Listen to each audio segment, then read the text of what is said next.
The Still Loading podcast is brought to you by the wonderful people on Patreon. Amazing people like Eric H., Charles M., Kevin from the Bit by Bit Foundation, Gilmer, Stephen P., and Mr. Biscuits have been all wonderful enough to support the show over on Patreon. So if you would also like to get your name read at the beginning of an episode like these fine people, along with a bunch of other bonus goodies, go over to patreon.com/stillloadingpod and check out everything it has to offer.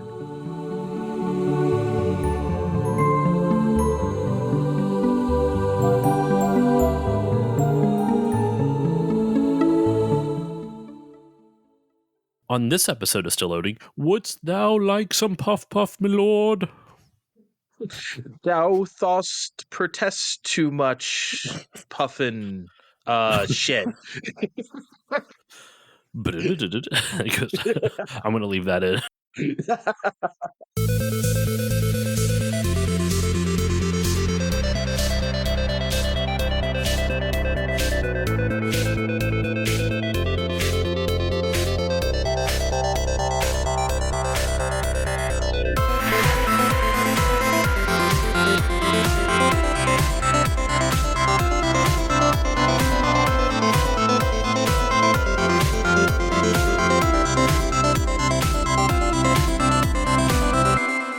Hello, everyone, and welcome to this new episode of the Still Loading podcast. I'm your host, Josh Koval, and today on the show, it is the beginning of Toriyama Month. That's right, in honor of the passing of the legendary, the iconic Akira Toriyama. I'm going to be covering a whole bunch of games that he did artwork for. These next 4 episodes, including this one, are going to be on Dragon Quest and Chrono Trigger. We're going to cover the first 3 Dragon Quest games, and of course Chrono Trigger as well. At the time of recording this, I actually still have yet to finish Dragon Quest 3, but still lots of time to do for that. So I'm excited for this, though. I've been looking forward to this ever since I kind of started my playthrough of Dragon Quest, the Dragon Quest series. It's my first time actually ever playing them, and of course we have to talk about it. So joining me to discuss the first entry in the Dragon Quest franchise is Andre from the Fine Time podcast. Andre, how are you doing today? Doing great. Glad to be here. Love Dragon Quest. Akira Toriyama was my favorite artist of all time, so I'm glad to be doing this. It's like the impact that man left on the world is just it cannot be understated. Absolutely cannot be. Oh my gosh. I mean, obviously he was well known outside of gaming for Dragon Ball Z and for, even not so much in North America, but Dr. Slump was popular in Japan. So like he's been around for like 4 or 5 decades at this point, at least 4. 80s. Did Dr. Slump start in the 70s or the 80s? 1979, I think. So if you want to really say technically the 70s, you can. 70s, 80s, 90s, 2000s, 2010s, and the 2020s. Like, he had his hand in pop culture for that long. That's just what a wild ride. And he had a major hand in this game series, in this franchise. When you think of like JRPGs, a lot of the older JRPGs like Final Fantasy, like the 2 iconic series, I should say, Dragon Quest and Final Fantasy, both of them got some artists to do concept art for it. And as much as I love Yoshitaka Amano's art for Final Fantasy, it never really fully translated into the game itself. Versus with Dragon Quest, from the get-go, you can see Toriyama's influence in the sprites just as much as you can see it in the concept art. So just, as Kevin Smith would say, big cauldron of win. I don't know. I'm already losing the thread. So no, it's incredible. And I'm glad you said that, because his monster designs, Akira Toriyama's, kind of go, I don't want to say understated. Everyone knows what a slime looks like or whatever, but like, we think of his character designs, his monster designs were equally as incredible. Just even like, think about the random dinosaurs that you might see in like Dragon Ball or like anything. Yep. Or like, you know how like sometimes in crowd shots in Dragon Ball you might see like a pig person or a cow person or whatever. Like, those are great. And Yeah. I love that about him too. So not just his character designs, but like his creature designs too are just as impeccable. I think I think the slime specifically. There's a reason why it's so iconic for the series because you can see concept art drawn by I think Yuji Horii, or maybe the other guy who really worked on it. Where did I wrote down his name? The other guy who worked on it, Koichi Nakamura. Um, Whoever drew it, they drew kind of like a very D&D-esque slime, just like a blob, like an acidic blob, no Mhm. real shape, just kind of a pile of goo. And when they sent that over to Toriyama, he sent back what we see now, the kind of, you know, teardrop or cherry or Hershey Kiss style design with two eyes and a silly grin on its face. And that's genius because you It's would never perfect. expect that. It subverts your expectations just enough to make it like silly but still believable. It's great. And like you said, it translates directly to the game. That kind of artwork you can see in the game. I never really thought about it that way before. But like you see his drawings and you might see it on like a poster or or Hmm. even in the manual or something. And then you play the game and then it really looks like that. Like when you battle, you really see those portraits Exactly. of like the golem or like whatever it may be, right? And it's just like, holy shit, it actually matches that. And what other game can really claim that at that time? I and I that's mean, why I and that's why I brought up Final Fantasy because as much as Amano's art is fantastic, it doesn't really like you don't see his art in the sprites. You don't see his designs necessarily in the sprites. It was more kind of used as a reference versus you know with Toriyama, he looks like the designs look exact. Oh, not one to one, but it you can still see Toriyama in the sprites, which is Mhm. just outstanding. And it kind of is a credit to how he's able to put so much character with. He's able to put so much character into his designs while making them very simplistic for the game. Yeah. It's great. I guess maybe you could say the same of Koichi Sugiyama's compositions as well, because obviously, him being a classical composer doing a video game, he knew he Mm, had like the three channels to work with or whatever. yep. So he like planned for that. I think like a lot of frustration, like you hear okay, everyone knows the big rumors like, Michael Jackson did the music for like Sonic 3 and Sonic and Knuckles or whatever, right? And it was Mm, the rumor that goes along with it is that he took his name off it because he was always like confused by the Genesis chip. He didn't know he couldn't do exactly what he wanted to do, right? So like a real ass musician coming to this, sometimes it just doesn't work. It's like, wait, I can't do this and I can't do that. hmm. Sugiyama from the start was like, okay, I only have this. I'm just going to do these three quote unquote instruments. And that's it. I think that's kind of key, like for the sound of the game, where it sounds very considered because it is. And Sugiyama, it's wild that he even kind of agreed to do this. So we're jumping a little ahead, which is fine. We'll get into our personal histories in just a moment.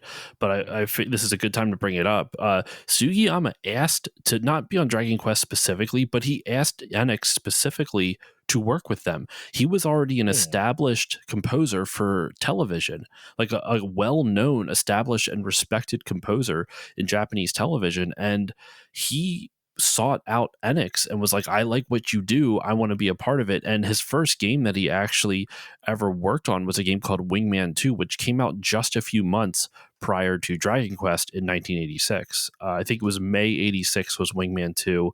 And then Dragon Quest came out a few months later in actually no sorry May 86 was also when Dragon Quest came out. I'm confused now. I could have sworn that I saw that it came out like a little bit beforehand. I'm gonna have to look at Was the dates though. was Wingman for MSX or I believe it was for MSX. You know what? I can look it up while we're chatting. yeah, But I'm while pretty and sure it actually was, but no, go ahead. Sorry. no, I was just going to say while we are chatting, while I am looking it up, why don't you talk about your personal history with it? Oh, with Dragon Quest. Yeah. Well, Yeah. I'll put it this way. I didn't play one fully until I was an adult. I did Mm. not grow up playing Dragon Quest. I was okay, so like as of this recording, I don't know when this is going to come out, but as of this recording, I will be 42 next month. I'm old, everybody, okay? So like I grew up in the arcades. That was my thing. Okay, I love the arcade scene, and I loved playing arcade ports at home if they were good. Um, And I wasn't much of a RPG person. That just wasn't what I was interested in. I was interested in playing shmups and platformers and all that other type of shit, right? I didn't want to Hmm. really sit down and play a game like that. I think the first RPG I ever even attempted to play was Final Fantasy Mystic Quest, and I think I liked it just fine. I thought the music was bitchin', but like, whatever. I'd like to reevaluate that game someday. Anyway, I didn't really get into RPGs until I was a teenager, which would be like the mid 90s. So the very first Dragon Quest I ever played was the original via Game Boy Color. And even then, I played it in like 2003. Like, because I remember definitely playing it on a Game Boy Advance. Mm. So even that port I played like a few years late. So yeah, I was like 21 years old before I played Dragon Quest. But I did eventually. And then of course I went Hmm. back and played the NES original, and I've seen the SNES version a bunch, and other versions of it. But yeah, that Game Boy Color version of Dragon Quest popped my cherry, popped my Dragon Quest cherry. Popped your Dragon Quest slime. Puff puffed your Yeah. slime. Puff the hell out of me, man. Oh my god. And real quick, so I did look it up with Sugiyama. His first credit for Enix was he did work on a game in 19 sorry, Wingman 2 came out in April of 89 and it was for PC. The reason I got confused with dates is because Dragon Quest did eventually get a port to home computers, and that was the November release date in 86. The original console release Hmm. date, which is what Dragon Quest was designed for, was May 27th, 1986 for the Famicom. And Interesting. then Okay. we did I not didn't get even it till know the 3 years original later. Dragon. I didn't even know the original Dragon Quest got ported to whatever PC 88 or whatever it may have been. I have no idea, but yeah, that's interesting. What's weird is if you look at all the ports of this game, only 2 ports ever came over to North America. Sorry, 3 total. You have actually, excuse me, four. My apology. So the original, obviously, on the Famicom slash NES, though the NES did not come out until August of '89. But Yeah. then the MSX, the MSX2, the Super Famicom, all got ports, but only in Japan. Game Boy Color got a port. That's where we got it. That's where you played it, Andre, like you said Hmm. before. Mobile phones in Japan, I'm assuming that's their feature phones, the smartphones, or not. It's pre-smartphones. Yeah. Shout out to Rockman Cosmo. I'm sure he probably has. I wonder if they've been able to preserve that. That would be Um, interesting. That would be an interesting version to see sometime. I can check. I don't know if you've listened to it, Andre, but I've done episodes with Rockman Cosmo and Naoya Shinoda, and they are feature phone. Wow. They're game. They work in game preservation, or not work. It's a side project, but they do game preservation for Japanese feature phones. So That's super cool. they've preserved they got it. Rockman got into it, Rockman Cosmo got into it to preserve some of the Rockman games, which they actually very recently, earlier this year, preserved like a whole bunch of them that were only released on feature phones in Japan. So that's kind of awesome. So I wonder if they've done anything with Dragon Quest. I'll have to reach out and ask. Yeah, I would love um to know actually. That kind of, because almost none of that stuff ever came here. So that's like a history we don't know anything about. Yeah, I'd be interested to know. then it also got ported to the Wii, but only in Japan in 2011. Then the third port to North America was the Android and iOS ports, which was 2014.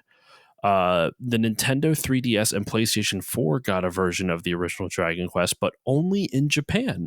I don't That know is why. really strange. Yeah, And that I don't even think I know about those versions.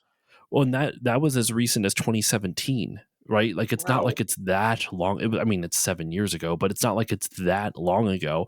And then Switch got its port in 2019. So, Those are and the mobile ones though, right? The ones on Switch. I feel like they're I probably the exact same thing as I iOS would or whatever. assume so, but I don't really know. It just mentions that it was a worldwide release on September 27th, 2019 on Nintendo Switch. So, anyway, for my own personal history, like I said at the top, I have never played a Dragon Quest game until this year. Once Akira Toriyama passed, I was like, you know what? I need to finally dive into these. I've been curious about them for a while. I've asked a bunch of friends through the podcast, Chris Copeland from Retro Hangover, Nadia Oxford from Axe of Blood God, I would always ask, like, hey, what Dragon Quest game should I start with? And everyone give me kind of different answers, and some of them are more modern, and you'd have to find a copy or find a way to emulate it. So I said, forget it. I'm just going to start from the beginning. So I played the Super Famicom version. I played a fan translation of the Super Famicom version, which was not a good one. The gameplay, it did not ruin my experience, thankfully, but it was not a great translation. And I think it's evident because when I talk about Dragon Quest II next week, I have a lot of thoughts on the fan translation for specifically for 2. I definitely do want to go through the Super Nintendo version sometime. I think my Japanese is just not shitty enough where I could probably get by in the original Dragon Quest on Super Nintendo. So I think I'll give it a go sometime. Now, I played, since I played the Super Nintendo version, I don't know if, I'm assuming the extra buttons helped a lot, because I want to say in the original Famicom slash NES one, you would have to, like, if you want to talk to someone, you have to walk up to them, open the menu, and then select the talk option, right? Yes. Okay, so there's a huge quality of life improvement in the Super Nintendo version where you just hit, what is it, like I played on an emulator, so I'm hoping I mapped the buttons correctly. I guess it's Y is in the top slot on the Super Nintendo controller, right? Yeah, top left. Um, or yeah, you hit that. Well, if it's top left, son of a bitch. Hold on. He's looking. he's looking everybody. Okay, it's X. My apologies. It's X. That's in the Okay. top middle. Y Okay. is on the left side. Yeah. So X, I always forget those two mixed up. Um, so you hit X, and whatever is the most option, like the most normal quote unquote action you'll do. So if you're in front of a chest and you hit X, it'll open the chest. If you're in front of a person and you hit X, it will speak to them. So that is a huge quality of life improvement, because in the original, you have to open up a menu every single time in order to select what action you want to choose. Do To you want to go up and talk to the down the person? stairs or open a Yep. door or anything. It's all the same. But you know what though? I think that's obviously from that time period in 1986. That makes total sense because that's how PC RPGs worked, and like bringing that to a Hmm. console, that was the flavor because it was all command based back then. Oh, type stairs to do this, type talk to do that. To bring that to a console at the time was like the idea. So I Hmm. get it.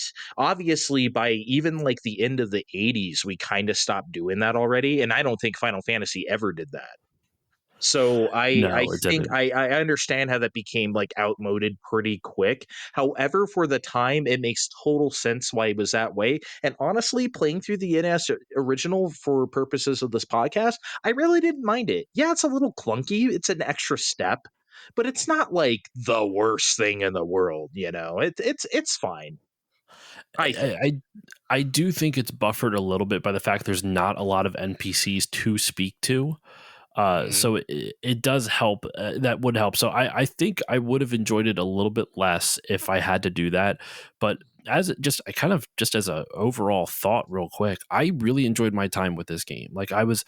pleasantly surprised, even with what I would call old JRPG jank. And what I mean by that, jank, actually, jank might not be the right term. Jank would imply there's like some weird, like, technical code or like some like physics issues, but there's not really a physics thing with it. But what I mean by jank is like, in this game, you can only save in one location, and that's the king of the castle, the king of Tantagel Castle, or whichever I'm see I if I get any names wrong, Andre, it's because the localization has called things weird. Like, I'm very confused by some words that It's they it's chose. Tantagel. It's Tantagel in pretty much any version I've ever played. So Okay. All right, thank God. And that at first I was like, okay, that's kind of weird. That's kind of like an odd choice, but I kind of, it came out in 1986. I am playing an updated version of it, but it came out in 86. I'm like, you know what? It's just a product of the time. It didn't bother me. And once I kind of just looked at it that way, it really, especially when you get spells and items, they really mitigate it really well. But we'll get into yeah, all that.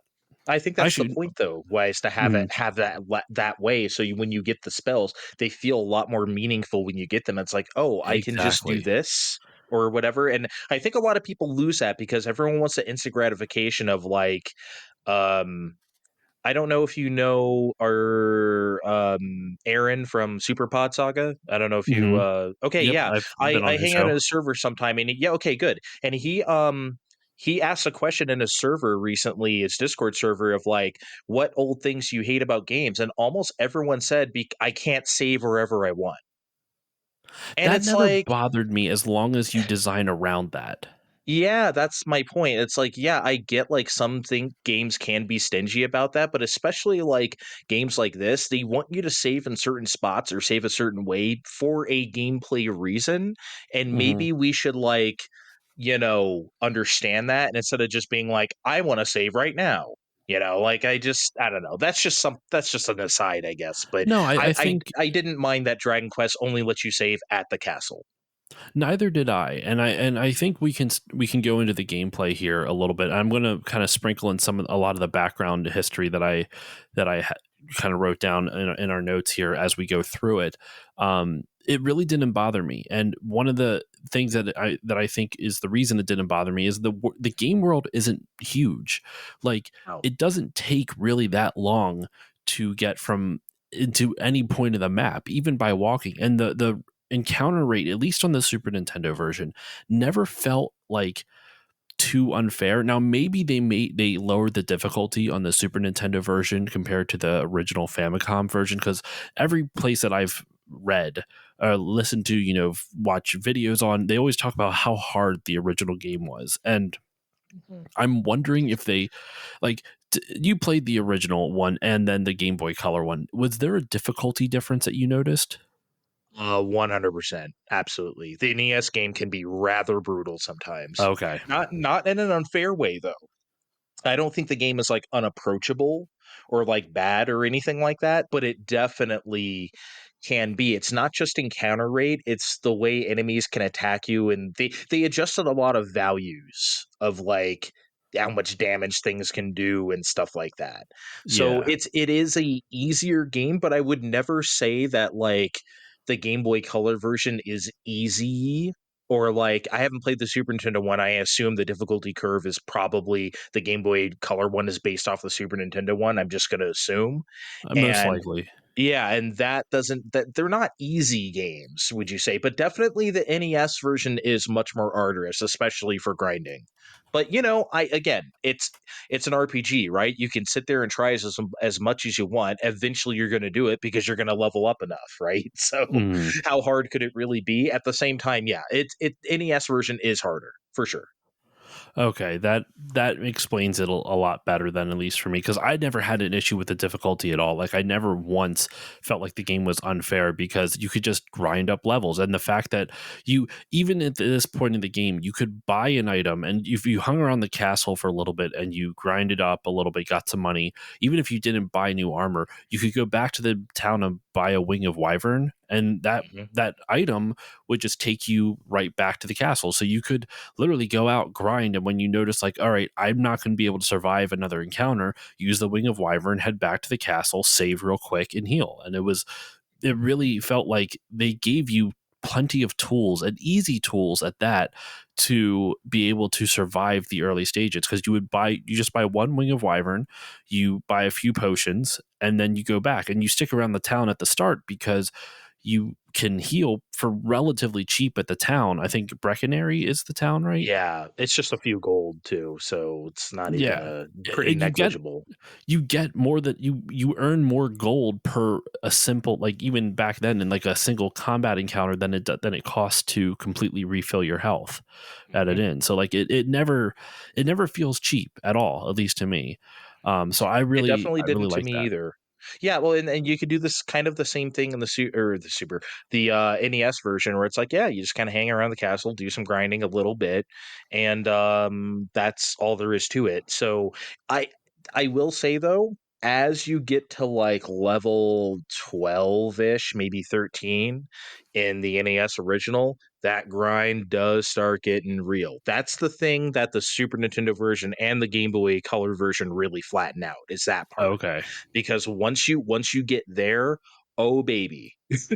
Right? Look, it's doable. It's a JRPG. Yeah, it's an old one, but like, you're not okay. I'll put it this way. In the Game Boy Color version, you're not going to be like trying to get across a swamp and some asshole puts you to sleep and like hit stuns you 5 times and then you're toast. That can happen to you on NES. Yeah. Okay, that Okay. probably will never happen to you on Game Boy Color. If it does, you are the most unlucky motherfucker in the world if that happens to you. Here, but there it's like, it's tough. I'm not gonna lie, but it's fun. It really does hold up. And one of the things you brought up earlier was about how the menu system, we were talking about the menu system and how it interacts, you interact with the world through it. That took me a little bit of getting used to, just because I'm so used to Final Fantasy and the menu system, and that is very different than this. Like Dragon Quest is interesting because it has touches of like adventure, like text adventure games, almost like classic text, like PC text adventure games. And there's a good reason for that. The creator of Dragon Quest, Yuji Horii, he originally worked in manga, and he was a writer for Shonen Jump. And while gathering materials for a story that he was working on, he visited the NX offices. And at that time, NX was holding a competition for just pretty much anyone who wanted could enter, and they could make a game or pitch a game to them, and the winners would actually get to make their game. And so he pitched a game called Love Match Tennis, and he won, and he Okay. helped make the game, and I that's did how he not got know he into the made games that. industry. That's interesting. You what? Sorry. I'm sorry, I didn't know he made that. I've heard of that game. I've never played it, but yeah, interesting. I know a lot of like old Enix game names, but then that's one of them. I didn't realize he made that one. Another winner of that same contest was a guy named Koichi Nakamura, who his game that he pitched was called Door Door, which I've never personally played, but Koichi Nakamura was the founder of Chunsoft, which is a company that is still Oh wow. developing games today. Sure it is. And him and Yuji Horii worked very closely with each other. That's why Chunsoft is the developer of the first handful of Dragon Quest games. And they both worked hand in hand. And after he made Love Match Tennis, Horii did, he wanted something with a little bit more meat on it, more meat on the bones, as it were. He was talking about how he didn't like how cold and impersonal the computers were, and that Love Match Tennis, it was just a tennis game. So he decided to make a game that had a little bit more story to it, and that's when he created the Portopia serial murder case, which kind of late, like, I can't say this for certain. I don't have other people to back it up, but from what I can see of it, it kind of lays the ground for visual novels. Would you agree with that? Yeah, because like when you said that, I instantly thought of Famicom Detective Club. Hmm. And I was thinking like around that time that style of thing was pretty popular.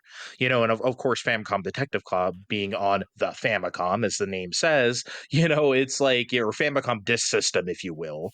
Yeah, I bringing that to a console versus, I'm sure, Serial Murder Case was on PC-88 or MSX or whatever, but yeah, that kind of thing was popular. So yeah, those games, I'm sure they came out around the same time, sort of paved the way for that kind of thing. Absolutely.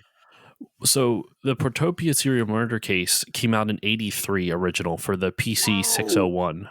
Okay, Um, never mind. it's surprisingly old. Well, they decided to pivot to work on the Famicom because even though they kind of cut their teeth on PC games, Famicom was booming at that point and it was going to reach a wider audience. So they decided to port a bunch of their games, including Door Door and Portopia, over to Famicom. And that was difficult because the original Portopia game for the computer had a text parser in it. It was very much like you would explore the world by typing in, search this. So you would actually have to type in commands. They wouldn't give you options. You would have to actually type them in, and you would have to figure out what you had to type in and see what the text parser allowed and whatnot.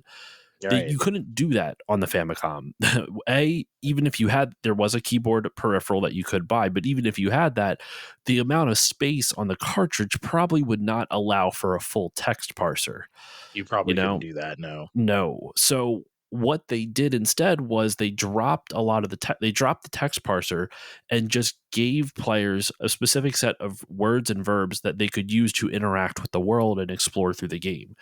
And they actually probably had to change some of the gameplay designs for that same reason. So they had to completely change how they designed the game when they ported it, but still keep the same intent. And it's that decision laid the groundwork for Dragon Quest. Not only because in the process of porting it did they kind of come up with the bare bones, like that was the start of the musings of creating the Dragon Quest series, but also if you think about it, what does Dragon Quest also have? It has a box with a set of options, a set of words and verbs for you to use to interact with the world, just like Portopia. Hmm. Yeah, and that's that. I noticed that, like I said, when I played the NES original, it's like, oh, they're do because like I had been familiar with like playing text adventures on the Apple II or stuff like that where I've had to do that kind of thing. Mm-hmm. So I was like somewhat familiar with that kind of system. So by the time I went back and played like older RPGs from the 80s that did that kind of thing, Dragon Quest and whatever, I was like, oh, okay, I get it. And then of course later I found out that Yuji Horii, that was literally his direct inspiration for bringing that into Dragon Quest. I'm like, okay, that makes total sense because that's exactly how I read it. And I'm sure people at the time, see, that's the thing I really I hope doesn't get lost about this game is that like I'm sure when people go back to that NES original, they may be like, why do I have to do this? Can't I just go up the stairs? Well, you can, but there's a reason why it's done that way, right? And I think it's important to understand that history to understand Dragon Quest. It's kind of reminds me a little bit of how older, and I don't mean this to denigrate the game, but you know how like if you watch like old movies, I specifically think of James Bond movies when I think Mhm. of this. If you watch like Doctor No, right? They don't understand visual shorthand in those Yeah. movies. Like when they say show and tell, they mean fucking show. Where like when you see Bond going to Jamaica, I think is the location for Doctor No, you see him driving to the airport, getting on an airplane, the airplane taking off, the airplane landing, him walking out of the airport, him getting in a cab and walking or getting in a car or a taxi or whatever, and then the ride to his location. Like you see almost that entire session. Versus in newer movies, all you would have to do is have an establishing shot of an airplane taking off, and then Bond getting into a car outside of an airport at the new location. Like Yep. it cuts out like 15 minutes worth of film, and it accomplishes the same thing. And that it's just one of those things, they hadn't figured out what the audience will be able to track yet. They were still figuring out filmmaking techniques in terms of how to tell a story through film. And I kind of equate that same idea to this in Dragon Quest, where this was a new thing for home consoles, and so they weren't sure what players will understand and won't understand. Like I could totally see how back in 1986 they're like, okay, well, no, players aren't going to know it. Like, how will the players know that they can open the chest unless we give them a command to say open the chest, type of thing? Or how will the players know how to talk to someone unless we give them a command to talk to someone? And I could totally see them overthinking it a little bit because people hadn't quite learned that yet. And additionally, it was back then, players might not have been able to figure that out because now we have 30 plus years of you know game knowledge. Like even now if you play a game, let's say it's a modern game, my wife, it drives her nuts. Like I'll be playing through something and I'll look down a hallway and I'm like, nothing there. And I don't have to walk all the way down the hallway to see it, but because you learn how game designers think the more you play games. Yeah. And my wife was like, don't you want to go look down there? I'm like, no, there's probably nothing down there. If there is something, it might be a collectible, and I don't really care that much about collectibles. And Yeah.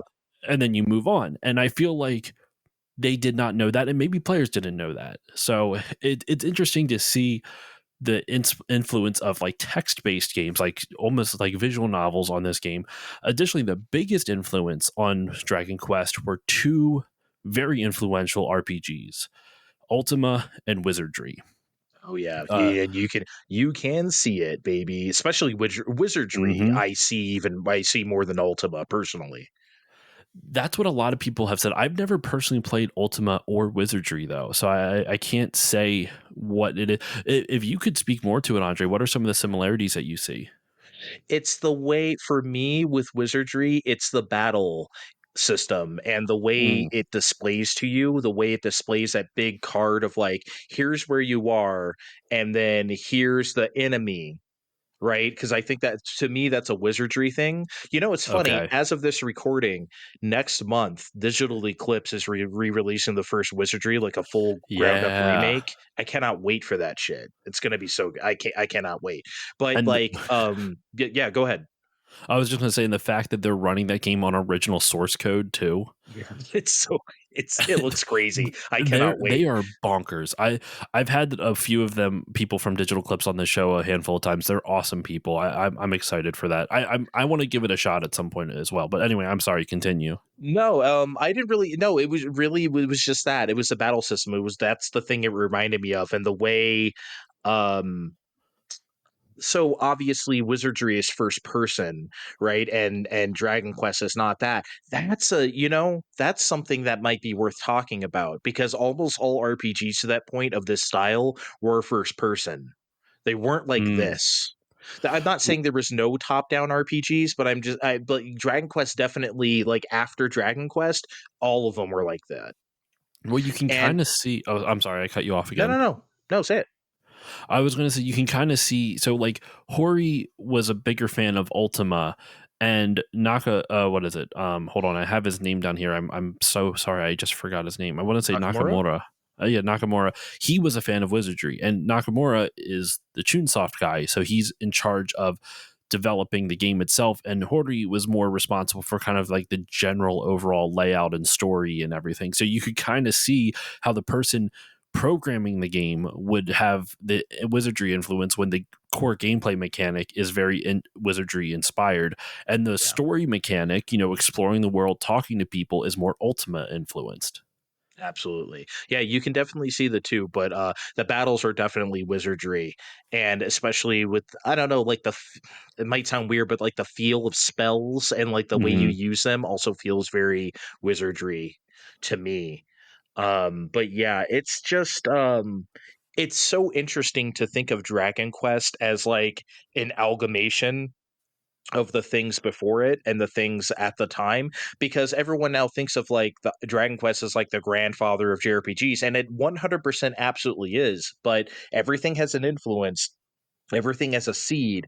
And once you Mm. understand those seeds, and I've been trying to understand those seeds myself, on Switch recently, they've been re-releasing a bunch of PC-88 games via the Egg console series. Oh, So okay. like and stuff like and of course they're in Japanese. Some games are just already in English because that's how Japan rolled. Like Hydlide is completely in English. I played that from front to back. You can see in that game, you can see Zelda, you can see Ease especially more than Mm-hmm. anything. You can see a lot of stuff in Hydlide, Tower Jiraga. Yep, So that's like I've heard of yeah, so that one. so like you can see a lot of stuff in there. And again, Hydlide is considered one of those like grandfather RPGs. And again, it 100% is, but you also see what inspired it and exactly what came after it. So, and again, you can see that in Dragon Quest 2, and I Mm-hmm. think that's fascinating for a look back. And it still holds up as a game. It's still fun, which is great. Someone could argue that Hydlide doesn't isn't really it or whatever, and I could understand that. I would never say that about Dragon Quest. I think Dragon Quest is just as fun today, which is remarkable for a game that's almost 40 years old. uh, Agreed entirely. And Dragon Quest, while definitely not the first JRPG by any stretch, you mentioned Highlight. Also, Xanadu was also a Mhm. big one as well, which I've never played either, but those are definitely, they came out previously to Dragon Quest. But Dragon Quest kind of set the template for what all the JRPG we know it as now. It's kind of like I did a series a couple of years ago on the history of RTS games Mm. and how there are other games that you could consider RTS or at least real time tactics games. Um, but the game that really set up the genre for what we know it as now was Doom 2. And Yeah. Dune 2 is what we see every RTS game as now going forward. It was not the first RTS game, but it was the game that essentially put all the elements together as for what we know now as within the modern genre of, or the modern interpretation, I should say, of RTS. And likewise, Absolutely. Dragon Quest is that same type of thing. I don't know if progenitor would be the right term for it, but it's the granddaddy of it. It's not the first. I think progenitor is correct, I think. Almost like, Wolfenstein 3D came before, but Doom is the progenitor, right? I Mhm. would say that. Exactly. That's a perfect example.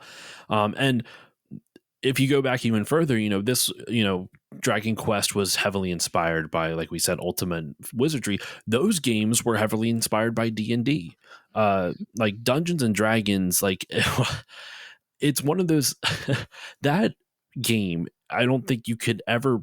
I don't think it's possible with all the millions of hours of content online to really adequately describe how earth-shatteringly important that game is.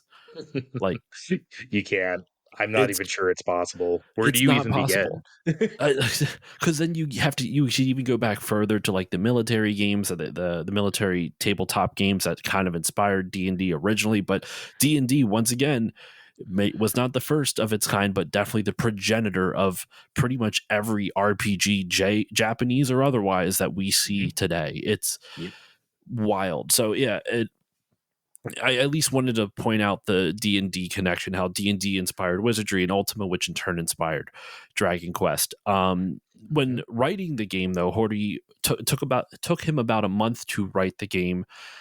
He was heavily inspired by the Japanese writer, historical fiction writer, excuse me, Ryotaro Shiba, and Shiba apparently had a lighthearted approach to the way he wrote. Like it was he would take Western tropes and kind of have like a lighthearted approach, which feels very kind of Toriyama esque in a sense, that kind of Mhm. lighthearted look at like serious things.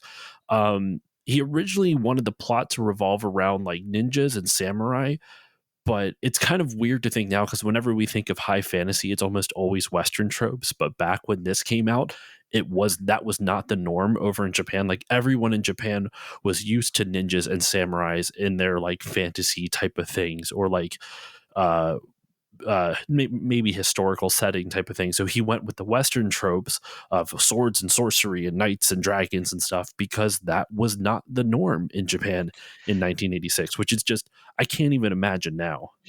I know it's crazy, right? Where it's like you see stuff like I don't know, like From Software's current work from the last decade or something, making Yeah. all those like, and it's just like this would never be the case before. It's funny because Final Fantasy and Dragon Quest is like the beginning for me as like a kid of seeing like Western tropes via Mhm. Japan, which is something I really always have enjoyed. And this goes to like Capcom games like Magic Sword or even shit. They made like an Advanced Dungeons and Dragons beat 'em up in the mid 90s. Like that shit Mm. looks crazy. I love seeing stuff like that. And that's always been my like view. I love the Japanese style like swords and sorcery type of shit.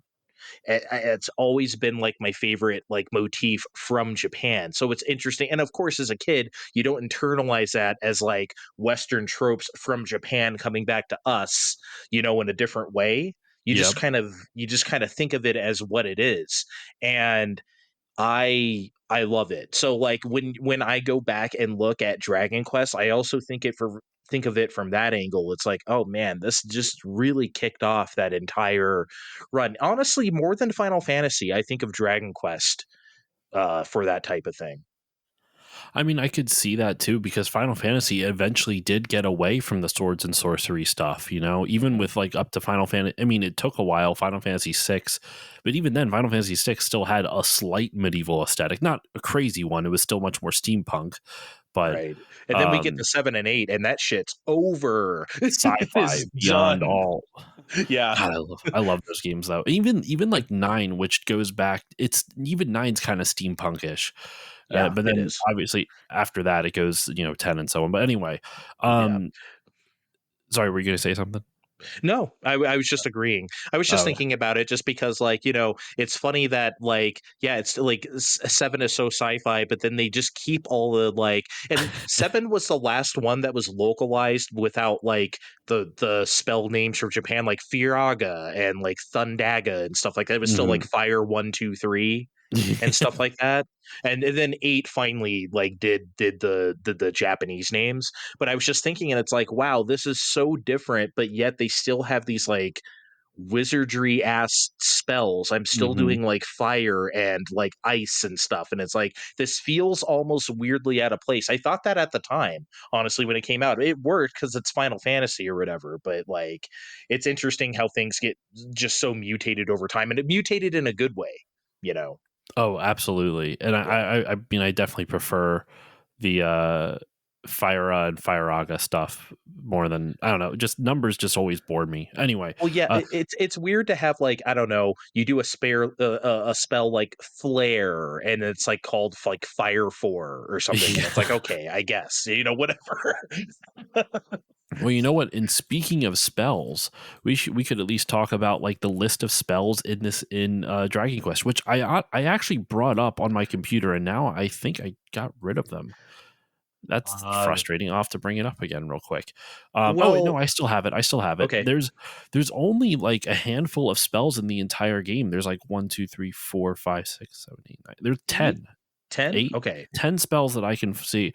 And what's different about other JRPGs that I've played is that this game gives them to you at very specific intervals. You get heal at level 3, you get Sizz, which is a type of fire attack at level Sizz. 4. Sizz. I think they the fan translation I had was it was like sizzle or something like that. Yeah. Um Well, in the original game, in the NES game, it's called Hurt.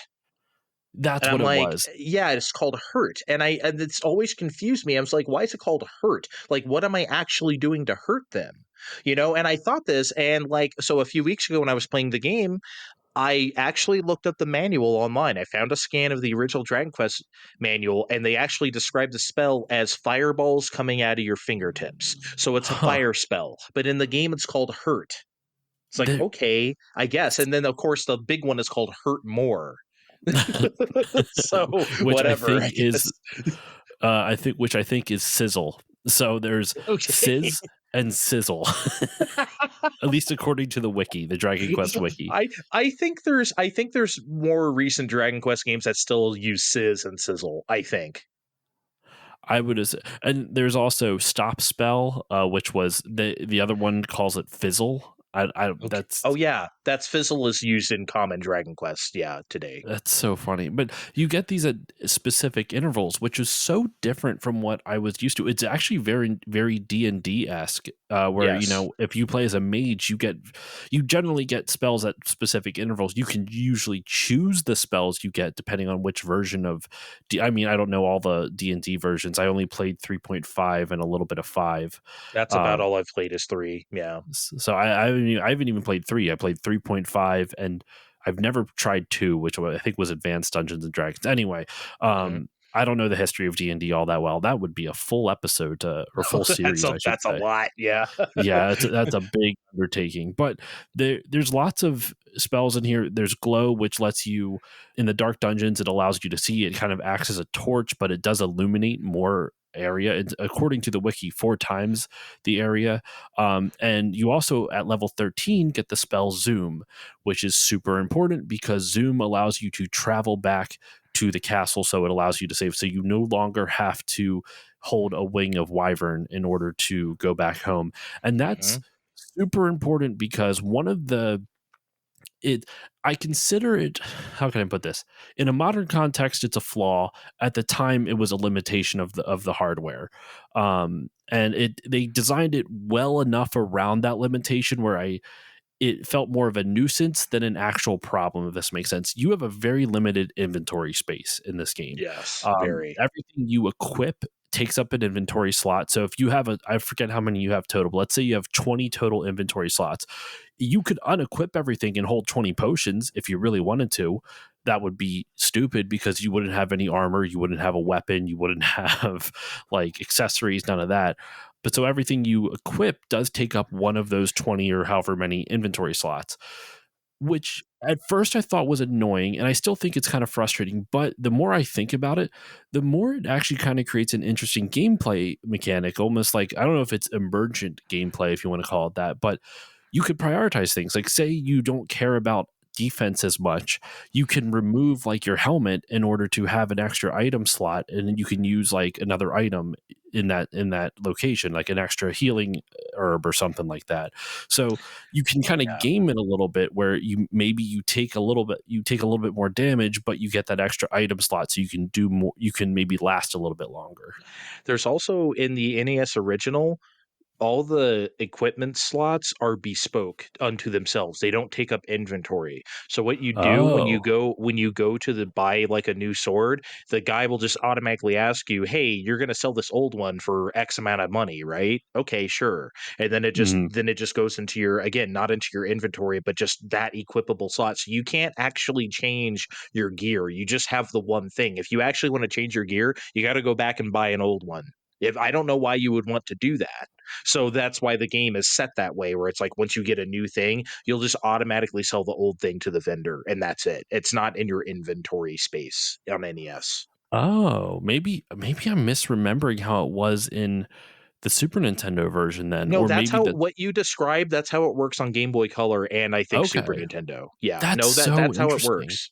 Yeah. That's so interesting that it doesn't take up an item slot in the original, like less powerful hardware, but on the more Yeah. powerful hardware, like, nah, this is going to be one of your inventory slots. I mean, maybe the what's left over is the same amount of inventory slots you would have had on the NES, so it doesn't make that Probably. much of a difference. Oh, Um, also, speaking of like items and inventory space, in the NES original, you know, you can go to that one cave and get like it's called different things in different versions, but you can get a ring that like ups your attack power. I think That r- so. okay, that ring does not work on NES. It's bugged. It was programmed Oh, wrong and it does not raise your stats. It is completely useless. oh, that's a bummer. Yeah, so, like, there's no point in getting it, but of course, I didn't know that. I'm just playing the game, and it's like, "Okay, this doesn't seem like it does anything, but whatever," and then I read later that it just doesn't work, but that was, like, a very common thing, especially, like, even in, like, older Final Fantasies, like, a lot of people get annoyed by, like, using, like, certain magic spells because they just Mhm. don't work or they don't seem to pop. It wasn't because they were assholes and they made the game that way on purpose. They were just bugged. There's like several spells and stuff that just do not work at all. There that that's wild. That kind of reminds me of like, what is it?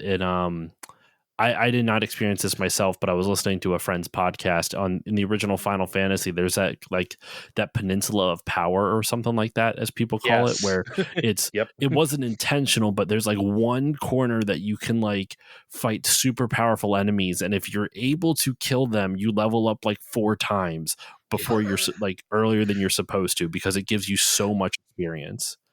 It is crazy. Yeah, I've done that before. I think I played the Dawn of Souls version, which would be like Game Boy Advance, like the Final Fantasy and Final Fantasy 2 collection cart. Mhm. I think those are like the Wonder Swan versions, like collected for Game Boy Advance. And I think they kept that. I think I see. I don't know if that's in Pixel Remaster. I think it's such a it's like a thing about Final Fantasy to keep, like, you Spoony Bard or something that they never change, just because Yeah. it's like it's something that people, whatever. Like, but yeah, I love stuff like that about old RPGs, that kind of I don't want to call it secrecy, but those like Jank. unintended Jank. consequences. Yeah. It's That's a really good cool. way to do it. Old JRPG jank is when there's bugs. Like, I mean, that's kind of like, when a lot of people, when they think of like old jank, it's like, you're playing a platformer and you jump on a platform and you hit like this one weird pixel and it launches you. That's like old platformer jank. This Yeah. is like old JRPG jank, where it's just some of the gameplay elements are a little bugged. Um, Yeah, and it's just the way it is, but yeah, the inventory space, I think you probably have less inventory space in NES to compensate for the fact that all the weapon slots are like, not in your in real, quote unquote, real inventory. mhm. But yeah, it's I just it's just such a well put together game for not just for the time, but still today. It's just remarkable. It really is. And we honestly got a slightly better version of the game in North America than they did in Japan. In Japan, the original Famicom release didn't have a save system because the battery backup was not a thing in 1986. Uh, They used a password system oh in order. boy. We had a save system at the very least. So yes, while you still had to go back to the king in order to save, at least you didn't have a password system. I will take that That is uh, crazy for like as a a much real better. ass JRPG to have a password. I would look, I mean, I grew up on passwords. I'm not dissing passwords, but like, holy shit, I can't It's imagine not really having that meant for for that everything. kind of. No, it's not meant for everything, and it certainly isn't meant for a game like that. I don't know if you know the NES game Goonies 2. Konami made like a Goonies game. They made like I a know sequel to of it. Goonies 2. The passwords in that game was hellacious. Oh my god. People complain about like Metroid or Kid Icarus because they came out here on cartridge. No, like that shit is crazy. But yeah, I could imagine Dragon Quest. I would like to look at. I need to look that up, or I need to download like the Japanese ROM sometime. I want to see what those passwords are like. That's just that's just bonkers to me to think. I mean, I get it. They went with what they could. Now, to be clear, they could have put this game on the Famicom disk system, but Hori Mhm. specifically chose not to because that would have lessened that would have shrunk the market they could have played this game. Not Yeah, too many people could have afforded the disc system back when the game came out, so they wanted to make sure as many people as possible could play it. And surprisingly, the game was a slow burn at first. Like Dragon Quest eventually became this juggernaut in Japan, and eventually not as much in the US, though it is popular here now.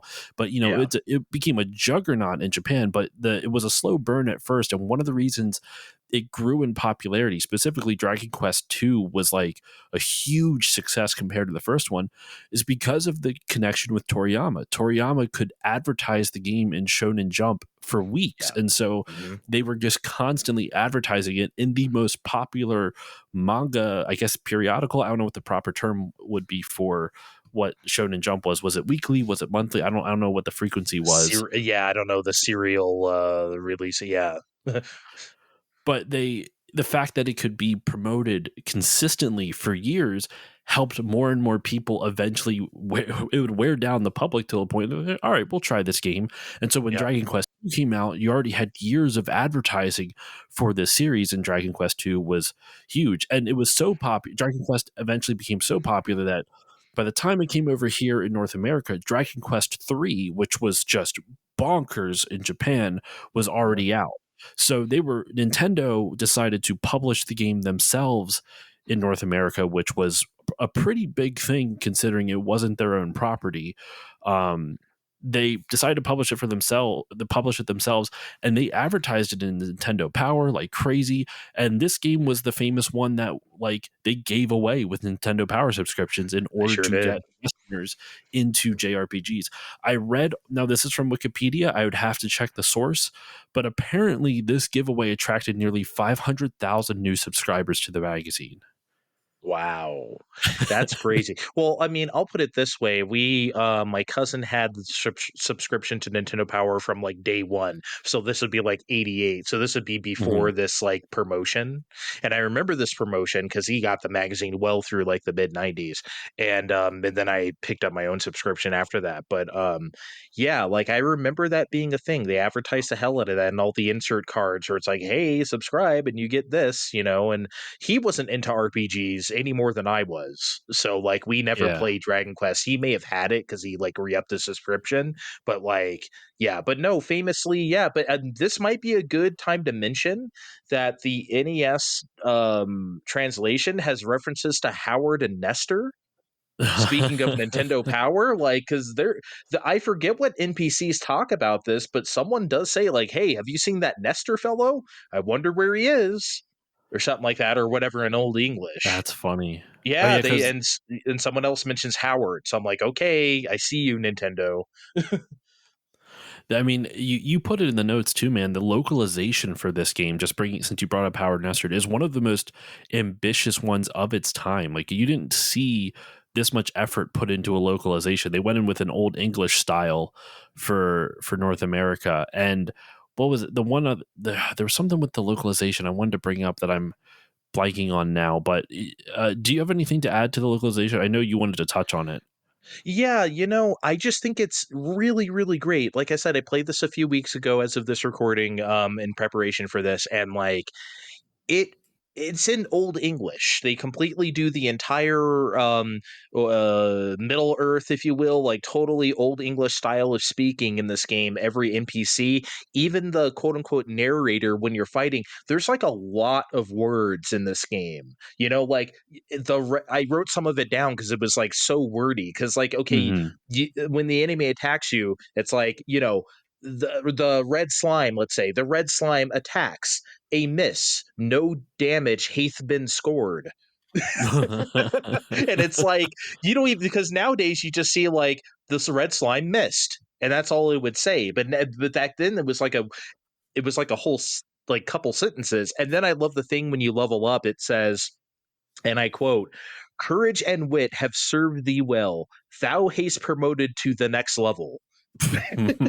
Instead of like, so and so is now level 22 or whatever. It's like now they made like a whole thing out of it. And you know what? I think that's great, especially for the time. Probably, in 1989, not a whole lot of people had played like a JRPG yet, or any kind of RPG on a console. If you were doing that shit, you were likely doing it on Hmm. PC here in America. So like, and in Japan too. So Dragon Quest was a bit of a revelation, and the fact that they localized it that way and went so hard on the text, leveling up, thy maximum hit points has risen by 3, or it's just Yeah. they went so hard in the paint on it. I just can't help but admire it, even in the year of our Lord 2024. It's still really great to see. And think about, like, I don't know, Final Fantasy, or especially Nintendo's own Zelda 2, which is translated like garbage. Hmm. Like, or like, even like, look at games like Mario 3, which is like, some of those princess letters are a little iffy sometimes, right? Yeah. or like the Toad House has like a weird, like, typo or two. This was written so well, and it's incredible to see that from a game from 1989. It really is. I can't help but admire it. It's definitely admirable for the amount of work they put into it, even if it's a little tedious now. Like the amount of unnecessary words just to get the same information. Hmm. Now, with that said, with the localization, it was called Dragon Warrior in North America Yes, and not of Dragon course. Quest. And apparently, that was because there was a pen and paper RPG called Dragon Quest, like all one word, from Simulation Publications, and that was why it was localized as Dragon Warrior instead of Dragon Quest. Yeah, for those who don't know, it was not Dragon Quest here until 8. That's Because wild. yeah, so like, even like in like 2000 or 2001, whenever Dragon Quest 7 came here on PS1, that was still Dragon Warrior 7. That's So just nuts to think about. mhm. And like Dragon Quest, like I'll be honest, like Dragon Warrior, normally I would think that's a cooler name, but for some reason Dragon Quest just sounds better to me. I don't know what it is. It just sounds better. I like both. I don't think I have like a preference in that regard. I do like later on though, as we got to like Game Boy Color times and whatever, when they started doing like, how like the classic like Dragon Quest like logo or whatever, they started doing Dragon Warrior in that same like logo style. That's when I Hmm. really started, it's like, oh, okay, that looks cool. But either way, Quest or Warrior, I think I'm indifferent. They also changed the artwork for the North American thing to be less anime esque. It was very Yeah. more westernized for sure. I think it was still done by Japanese artists. I didn't write down the artists who worked on it, but I believe it was still done by Japanese artists, but just done in a more Western style. And it's not a bad it's not a bad box art. Like definitely, excuse me, it's definitely of the era. So I prefer the Toriyama designs for sure, but it's they could have done worse. For sure. Yeah, and it's like, it was kind of jarring loading up the original Dragon Warrior, if you will, in NES, and just seeing a completely different like typeface and logo and everything. And it's Hmm. just like, oh, okay, I didn't realize it was going to look like this, because I think of like the classic Dragon Quest or Warrior, because like Dragon Warrior 1 and 2 cartridge for Game Boy Color uses like the logo, right? But back then they Mhm. didn't do that yet. And see, now I'm trying to think of, because I know 5 and 6 didn't come here originally on SNES. I wonder when they started actually using that logo. Maybe 4? Maybe it could have been that. Maybe it could have been that Game Boy Color release. Who knows? But yeah,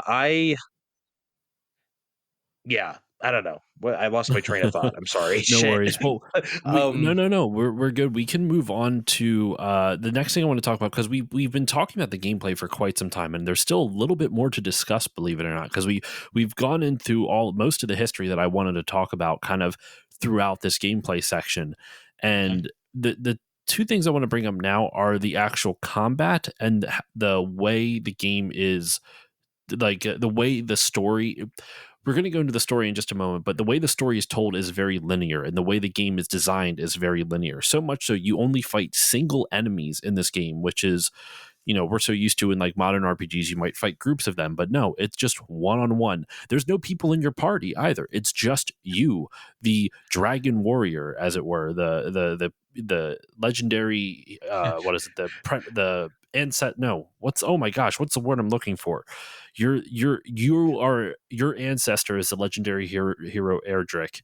So you are a descendant. Descendant is the word I could not Yeah, think. okay. I was gonna help you. I couldn't think of it. You are the titular Dragon Quester. Yes, the Dragon Quester.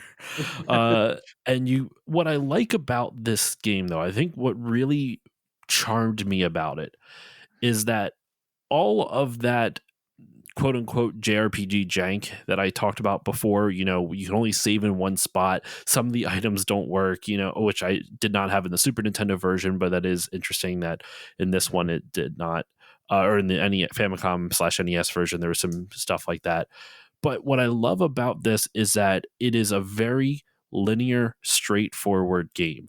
You talk to people in villages, they direct you where to go next. You can explore around the world, and there are enemies that if you venture off the beaten path, you will get straight up murdered. Like there Oh are yeah, enemies that will kill you instantly, but the game is, even back in the original release, is very forgiving. You don't lose any of the experience. It's not like you die and go back to when you last saved.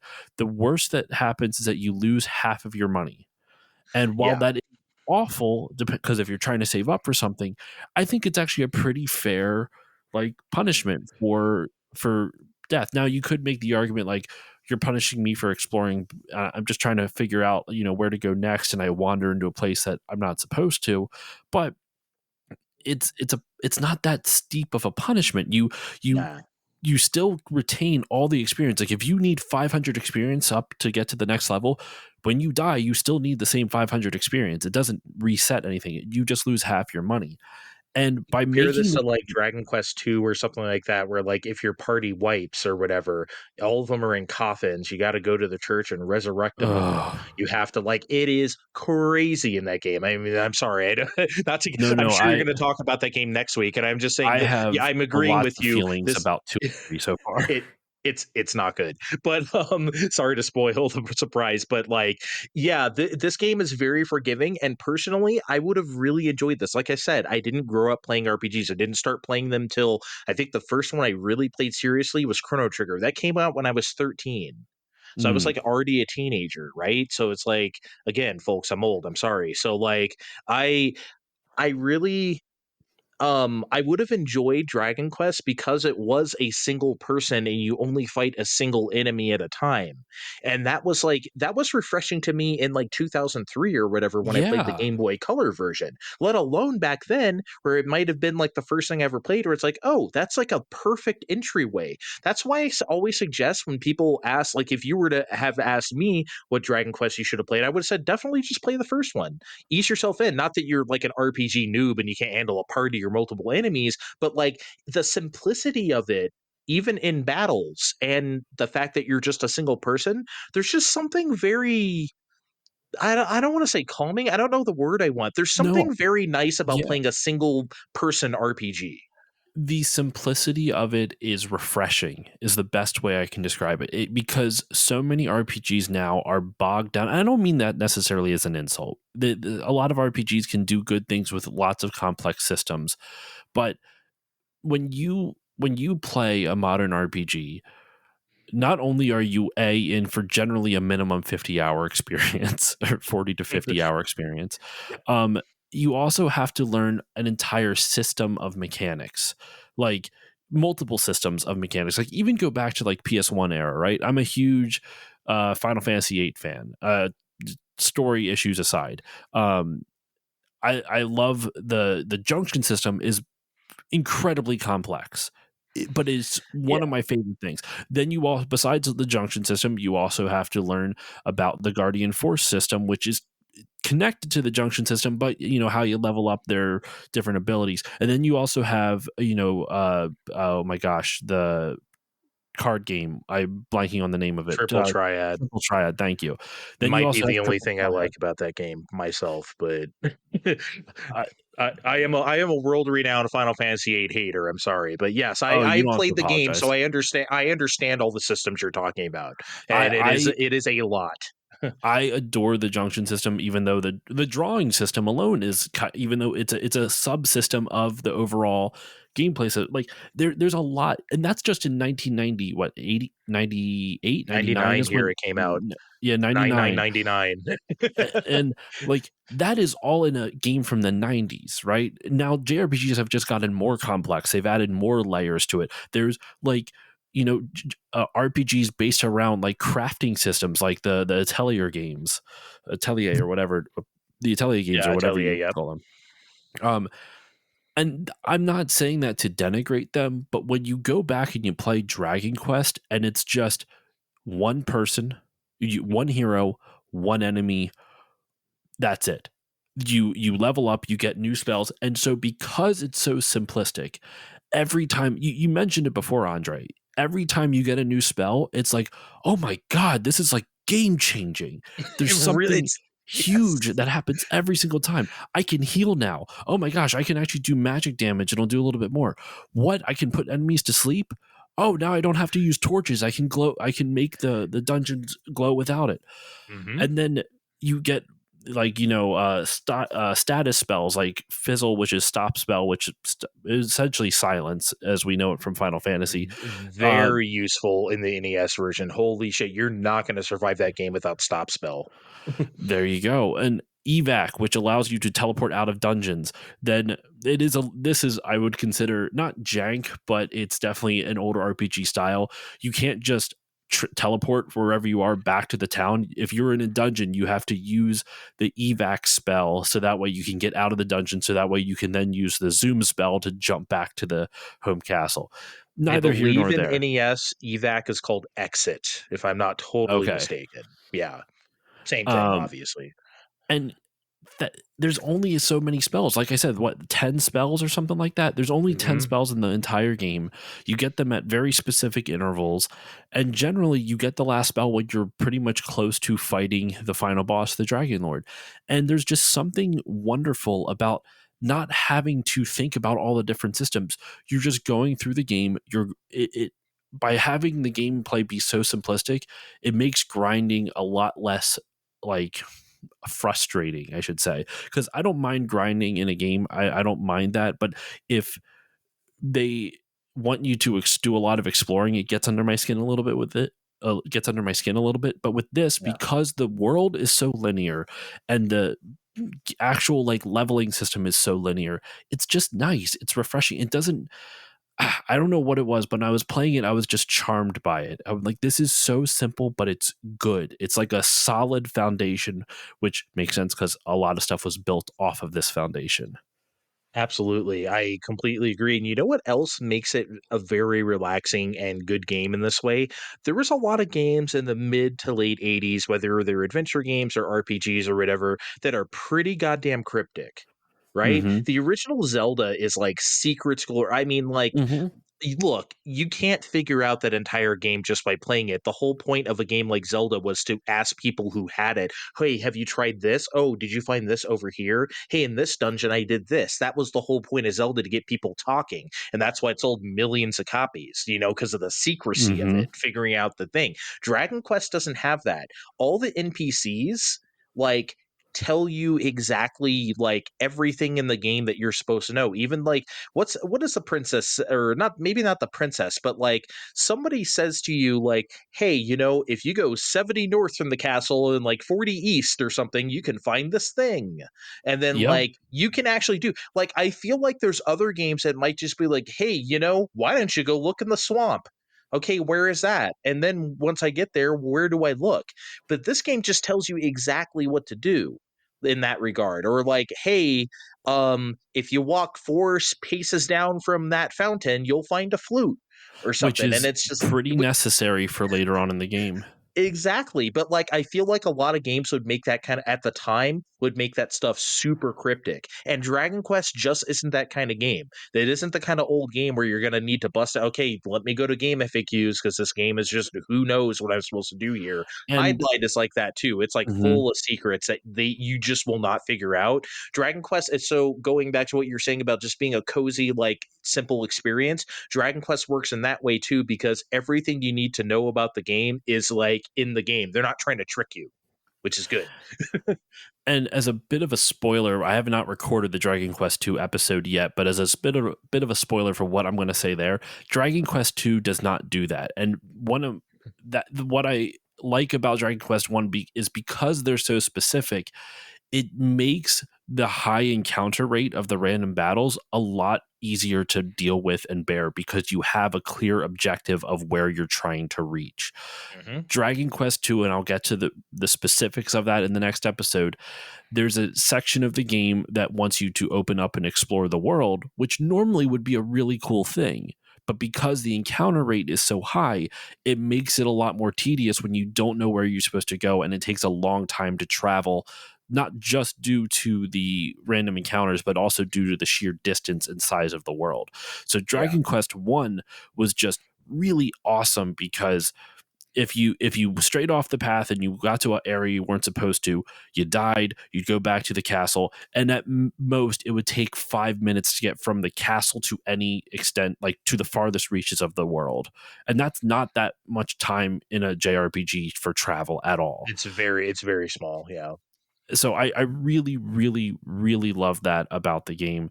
Um, Single enemy fights are great. The spells are the gameplay is linear. And any other final thoughts about the gameplay, Andre, before we move on to kind of the visuals, music, and the story and everything?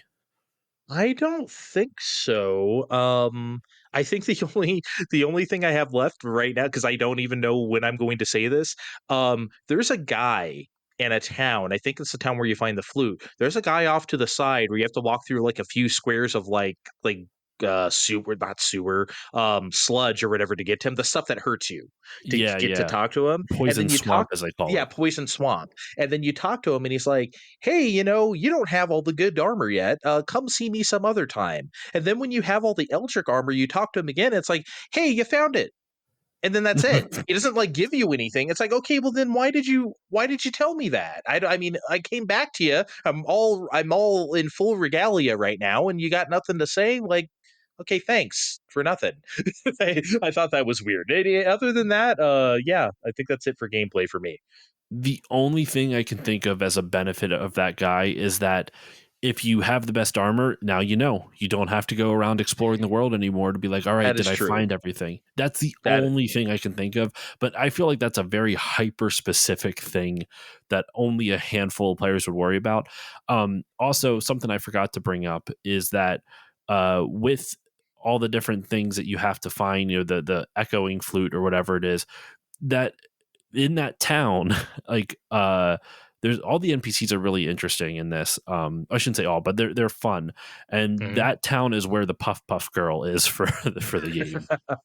Which Yep, in the North American release, so real quick backstory, y'all. The Puff Puff thing is a Toriyama trope, I guess, that you it see is. in like Dragon Ball. I'm assuming it's in Doctor Slump. I haven't really read or seen Doctor Slump, It but 100% is, yeah. okay, yeah. So it Puff Puff. I you always see that, and it's usually something pervy. I had no idea what it was. Apparently, it's an onomatopoeia, like a Japanese onomatopoeia for sticking your face in a woman's breasts. That's oh, like that's pretty much what it is. Motorboating. I love It, the phrase motor. I don't it's know why. just it's just It's such a always weird thing. funny. Well, the games later on, what is it in Dragon Quest 3? They play with you because that game has like a day and night cycle, and if you go to this one town at night and talk to this girl, she promises you puff puff. But then if you turn on the lights, it's her dad giving it to you. Yeah, they love to play with the puff puff. Have you played Dragon Quest 11? No, I've only Okay. played 1, 2, and I'm currently probably about halfway through 3, maybe a little more than halfway. I will not tell you then, but the puff puff in that game, I don't even want to say. Just you will see it when you get there. I Out of can't even context, the you puff wouldn't puff in that believe game, me if I told you. You wouldn't even believe me. You have to see it for yourself. and I will eventually get to it and experience the puff puff for myself. Yeah. But uh, yeah, in the NES North American version, that is not there. I think that in PC that's supposed to say that just says something completely different. she sells tomatoes, apparently. That's from what I read on Wikipedia. She sells tomatoes. Oh boy. Okay. It's amusing. And before we move on to the visuals and music, because we talked about a lot of the history throughout it, I want to give a shout out to my buddy Aiden Mower. He's an author. He wrote a book called Fight Magic Items, and I got a lot of the information on this because he did a lot of great research compiling things from different places on the history of the book is about the history of JRPGs and the rise of JRPGs in the West and kind of throughout the world. But he Mhm. has a whole chapter dedicated to Dragon Quest. So I reread that chapter in preparation for this episode. So I just want to shout out his book again. I've had him on the show both for my Final Fantasy draft as well as for an interview. So I want to shout it out again because he's an awesome dude, and Fight Magic Items is a great book. A lot of the information that you've heard on this episode is from his book. So I wanted to give that a shout out. Moving on to the visuals and music, and I don't know about you, Andre, but I'm not great at describing. I have a hard time being able to talk music, not because I dislike it or anything. It's just I always have a hard time describing what I like or dislike about it. It's What one I of the can, hardest things to do, I think, in talking art, honestly, which is why I love to do it. I love to talk music because that I love that challenge of trying to describe it. But yeah, I know it's tough. It's very tough. what I can say is while this game doesn't have music that sticks out to me as much as Final Fantasy does, I think a lot of that's nostalgia.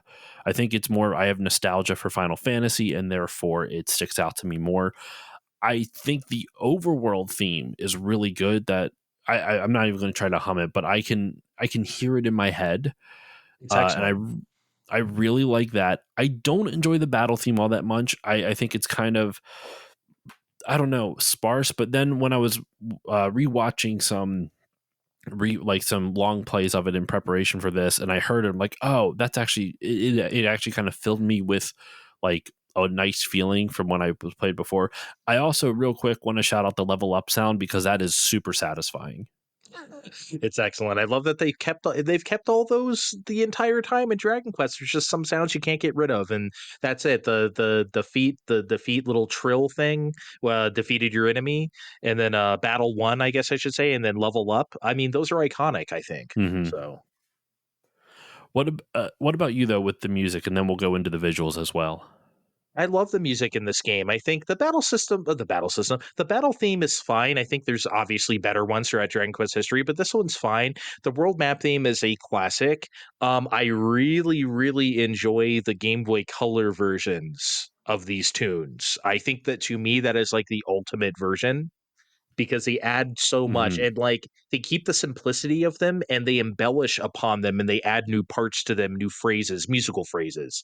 And like it's really, really great stuff. To me, that is one way that I think the Game Boy Color version of Dragon Quest is definitive in general, but that is just another reason rather that I think it is.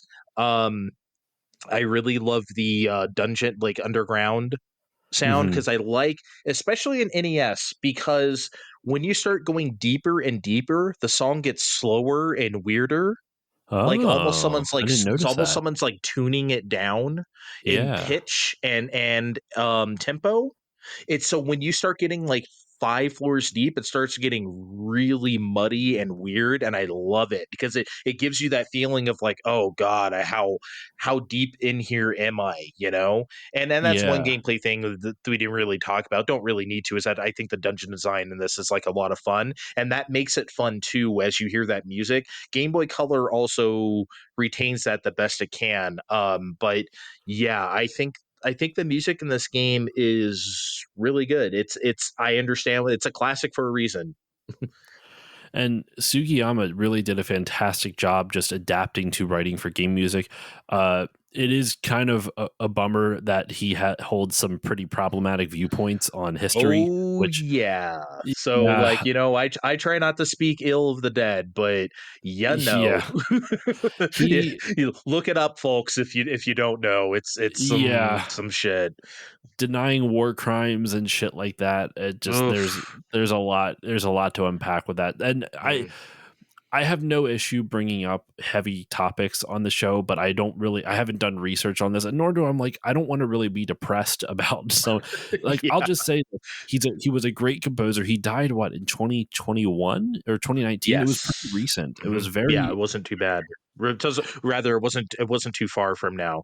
But yeah, I mean, look again.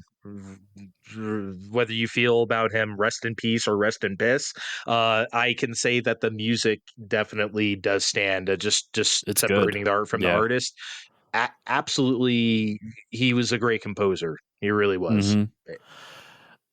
Enjoy the music's great, and I actually think they complement the visuals really well as well. I think the music and visuals work really, like, they work in tandem pretty well. Like, sometimes, you'll have some games who look beautiful but sounds like shit, and vice versa.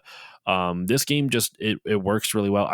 I do really enjoy the Super Famicom's updated graphics, but the original isn't really that bad either. Like, Mm-mm. watching some of the long plays of it, the fact that we said it at the top, the fact that you can still tell the difference between Toriyama's art, like, you can still see Toriyama's influence in the artwork, like the enemy, specifically the werewolves. I don't know what it is about the werewolves. I just think really scream Toriyama in the best way. Absolutely. I think the werewolves and the golems to me are like Hmm. Toriyama as hell. Those are like the 2 to me that like really Dracky, I guess, because it has like the same kind of goofy like kind of Yeah. face as like the slime, you know? It's kind of an association there, but absolutely those fit. Even just the dragon design. I mean, LOL Dragon Ball, right? But like you can see it. It's a take on a Western style dragon instead of like the Asian style dragon, and it works. It's very identifiably his. And I want a quick shout out, in speaking of that, the gold golems in the game. I didn't Yeah. bring it up during the gameplay section, but man, those things are a godsend because they give you a shitload of money. It's great. Yes, they do. It is incredible. I farm because even deep as you get in the game, that's the farming for gold. Doesn't matter what other how powerful enemies you come across. Those are the ones. Got to go back to get that gold. Hmm. And actually, you know what? This is a little bit backtracking. But you actually know what? I can bring this up in the story section. Never mind. It was going to be about the gameplay, but it actually will fit in well with the story section. So scrap that. We're going to get into what I was just thinking about in a moment. Okay. But yeah, no, I love the golems. I also like the visuals of just the like the towns in general. Like, they're very simple and small, but I don't know. They feel very homey in a cool Mhm. way, and I think the town music is really nice to tie back the music back into it. I always like hearing episodes of like game music podcasts that focus on like town themes, and when I was listening to this, I'm like, this feels like something straight out of that. It's just really homey. Yeah, it works, and the visuals bring that home to it. Not every JRPG has great towns, and not all of them need to have great towns, right? Like, I think, um, Trials of Mana is, like, one of my favorite games, like, ever, JRPGs ever. That doesn't have great towns, I don't think. So, like, it has great town themes, but not necessarily great towns. So, like, not every game needs that. Dragon Quest does hit that though, and it does have that nice tune to go along with it, and it helps that the towns are also like gateways to other dungeons sometimes, or like other Hmm. kinds of things you can find. Like I said, you find the flute in that one town, so there's like stuff to do there instead of just like here's the vendor, and then here's you can buy some items. Okay, bye. And then, but yeah, the towns seemed very considered, even like the ruined town, right? It's like, oh, this really Yep. looks like a messed up town. So, with the limited graphics, and it's a tile based system. That was one thing when I tried the Super Nintendo version briefly. I was surprised that it was not tile movement based anymore. In what way? Like, sorry, Well, I'm not sure if I'm because like when following. you press, because like it's not on a grid. The movement is not on a grid anymore. You don't move like three, like when you press like left, you don't move like an entire square to the left or something. Oh, I see. I You see. know what I mean? Yeah. Like you kind of have a lot more freer movement on Super Nintendo. Game Boy Color, I think, is still grid based. So that's another reason why I want to explore that version just to see. And I think the Super Nintendo version is beautiful. I love the graphics in that version. It's easily the best looking version. I think that game was Have crazy good. Have you seen the Super Famicom version of Dragon Quest 3? I have not. If you get a chance to, give it a watch, because it is just play it or give it a watch on YouTube or something. It is, Mhm. the animations are stunning. But anyway, I'll get into that in the Dragon Quest 3 episode. Okay, yeah, no, I'll have to look that up.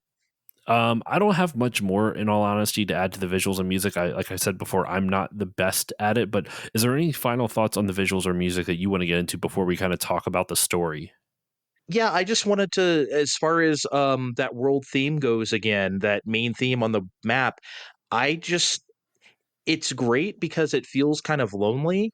And like Hmm. for a single solitary person RPG, it plays into it because you are alone and it feels alone, the music. And I think that's great. I like when games like make you feel that way because you are like, think of like, I don't know, Metroid or any other game where you Hmm. feel like alone.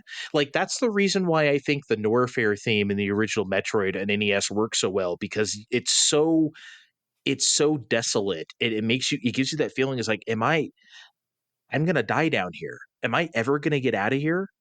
Like this is I'm stuck down here forever. This is hell. Now, obviously, like Dragon Quest is not that like like that desolate, right? But it does give you that air of like, huh, I'm alone out here. And I like that Yeah. about that world theme because you are alone.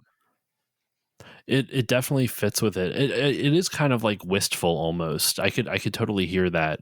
Just the, maybe not wistful, but there, that lonely vibe to it is very apparent. I like, that's a good point. I like that. Yeah. But Um, yeah, the visuals and music top notch on no matter what version you play. mhm. It does its job. I will say probably the NES version, while not bad, is not great for the time it came out, because remember, it was originally a 1986 game that they brought over 3 years later. So like when you look at games that came out in 89, even in North America with, a delayed date like Super Mario 3 and stuff like that, like it definitely looked dated at the time it came out. But considering the year it was originally in 1986, looks pretty damn good. Yeah, that's something like maybe younger gamers won't understand, is that like technology moved very, very fast back then. The difference between 1986 and 1989 is massive. The difference between like 2021 2024 is a difference too, don't get me wrong. But back then it moved so fast, even on the same hardware, that it was Yeah. incredible. So yeah, the fact that it still looked okay in 89 is really great. When they used, the NES to like expand its life cycle, used different memory mapper chips, and this one, I believe Dragon Quest, in order to use the save feature, used an MMC1, which I think was the same one as Legend of Zelda, I believe. Wow, okay. So that's the one. Mario 3 was using an MMC3 chip, which allowed it to, scroll in two different directions simultaneously. Isn't that nuts to think about, that NES games, like out of the box, could only scroll in one direction? natively, and it wasn't until the memory mapper chips are like, all right, now you can go in two different directions, excuse me, but not at the same time. No, No, you you can either can't. go up or you can go down, or you can go up and down or left and right. Zelda, since they That just had screen scrolls, it kind of worked out for the best of it. Anyway, no, um, but no, that's interesting to talk about because like if you think about for people who aren't familiar with the computer systems we've been talking about, like PC-88 or MSX, those systems were shitty at scrolling. They basically couldn't yes. do it.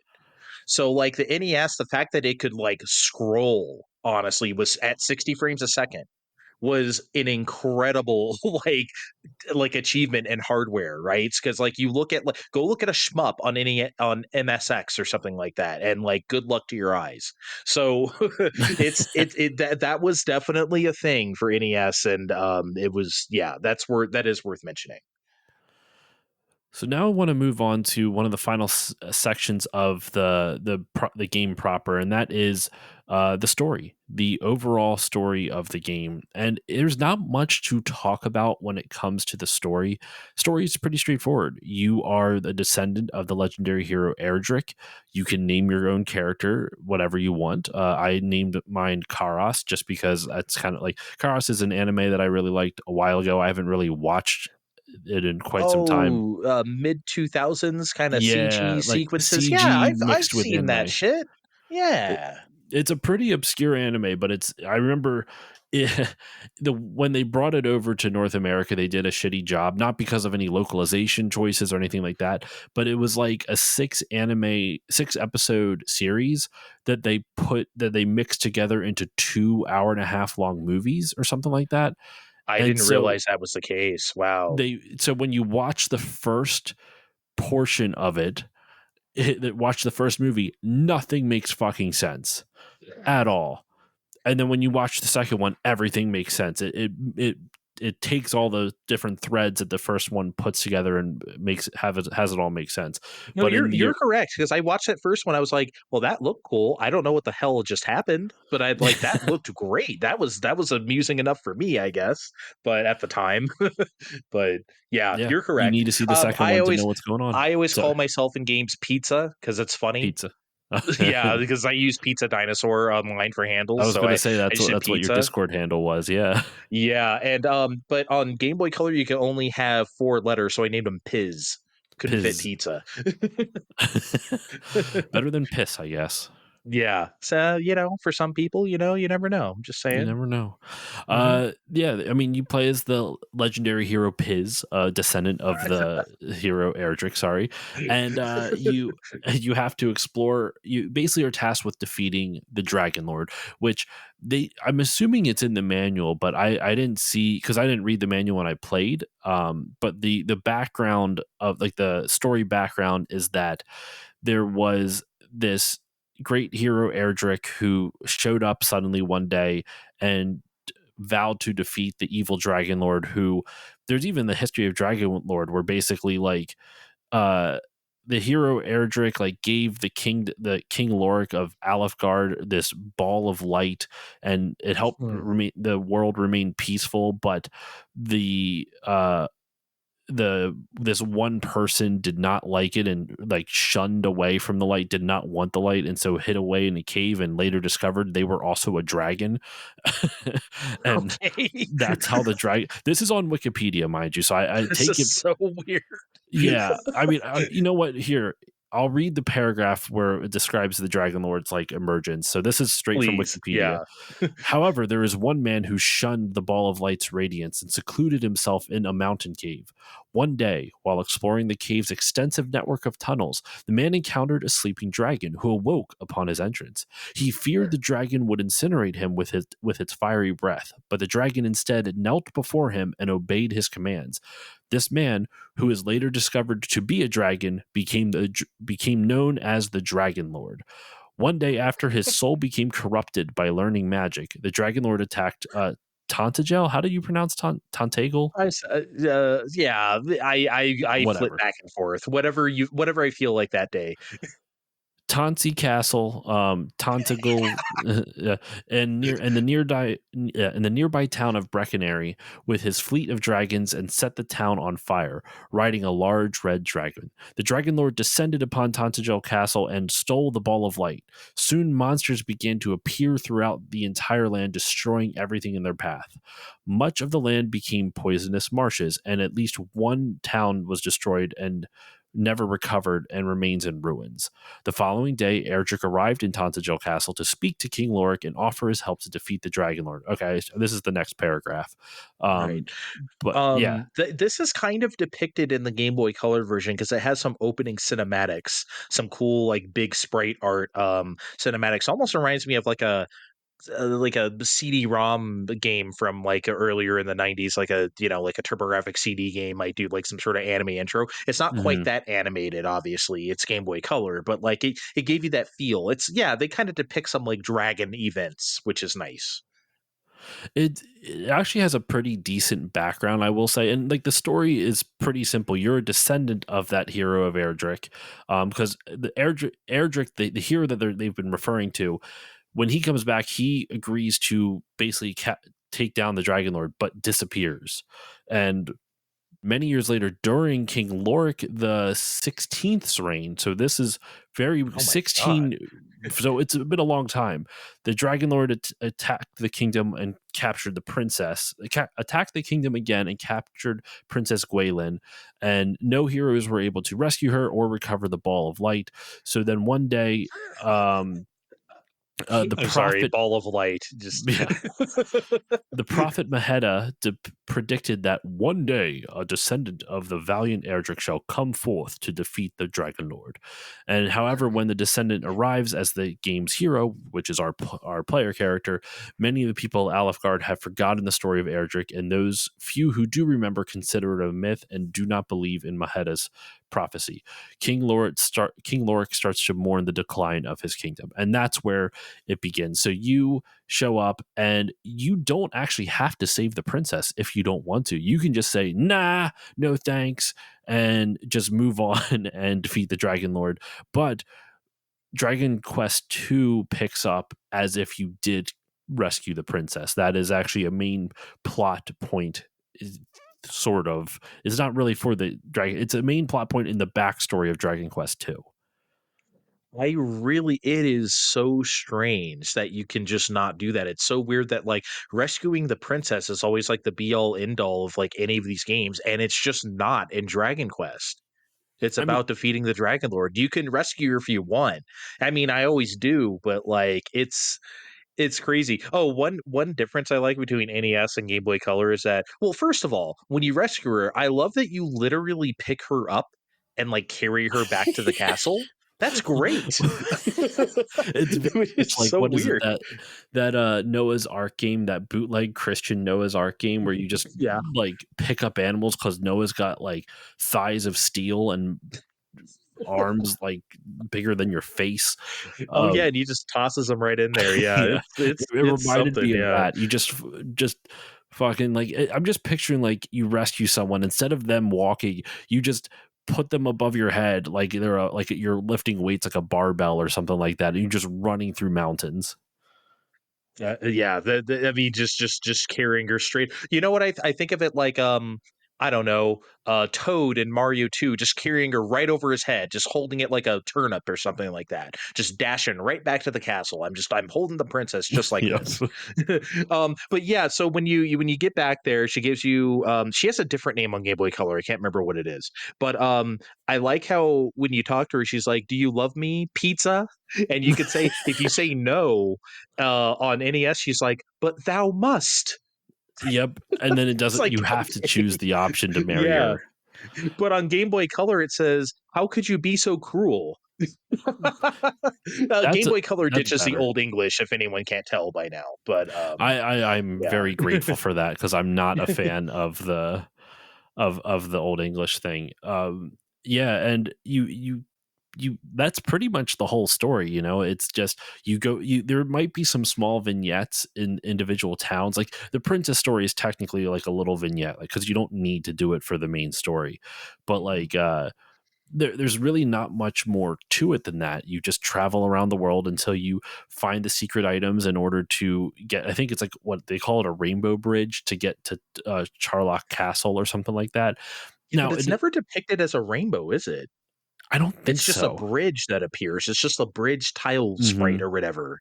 It's just fine, I guess, but it's like they keep calling it the rainbow bridge. It's like I wanted to see a fucking if you call it a rainbow, I want to see a rainbow, god damn it. I wonder if the NES couldn't use that many colors on one sprite. I don't know. Maybe not. Yeah, I that mean, could you be a could have done thing. at least like four, man. Yeah.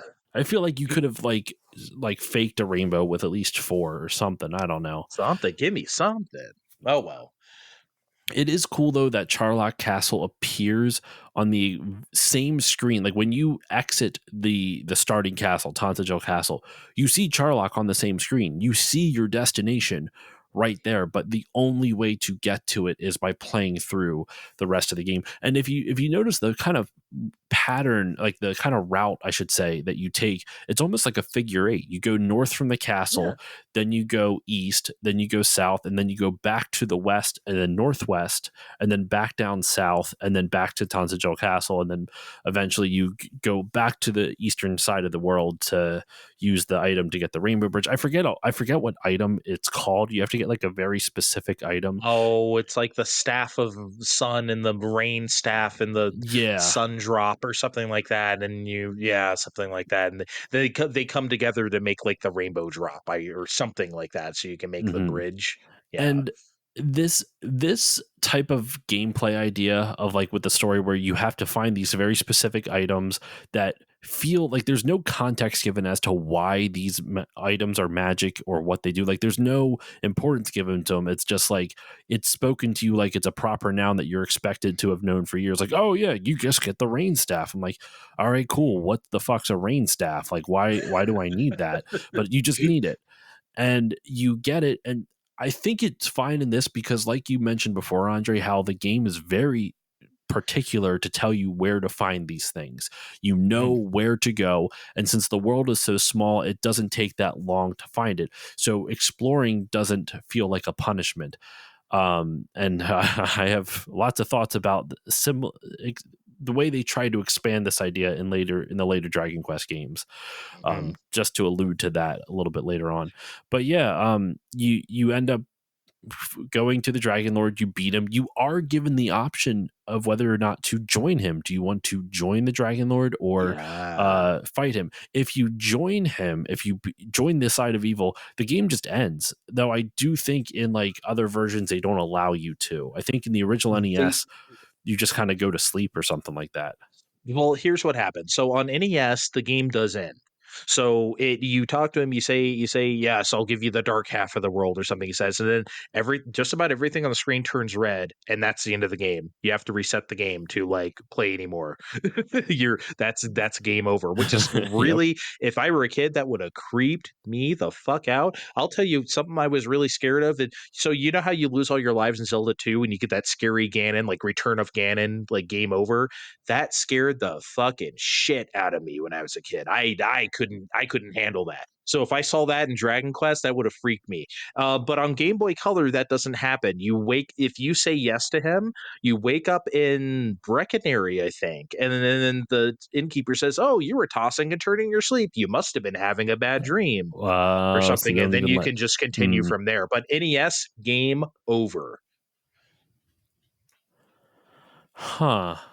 Yeah, That's that's how interesting. it works. I kind of like that. They just kind of be like, nope, it was just a dream. You can't choose the evil choice, even if you want to. Yeah, but you can on NES, and that's it. And the screen turns red, and goodbye. Well, assuming, excuse me, that you choose to fight him, then you fight. There's two different forms to the final boss. There is just the kind of weak human form, and then the more powerful dragon form. Which the more powerful dragon form fucked me up the first time I fought him. He's actually a pretty decently hard boss, even in the Very Super hard. Nintendo version. Um, and I don't know, I forget how exactly I figured it out, like how I figured it out, but like you have to really prioritize, like, when to heal based off how much damage he does.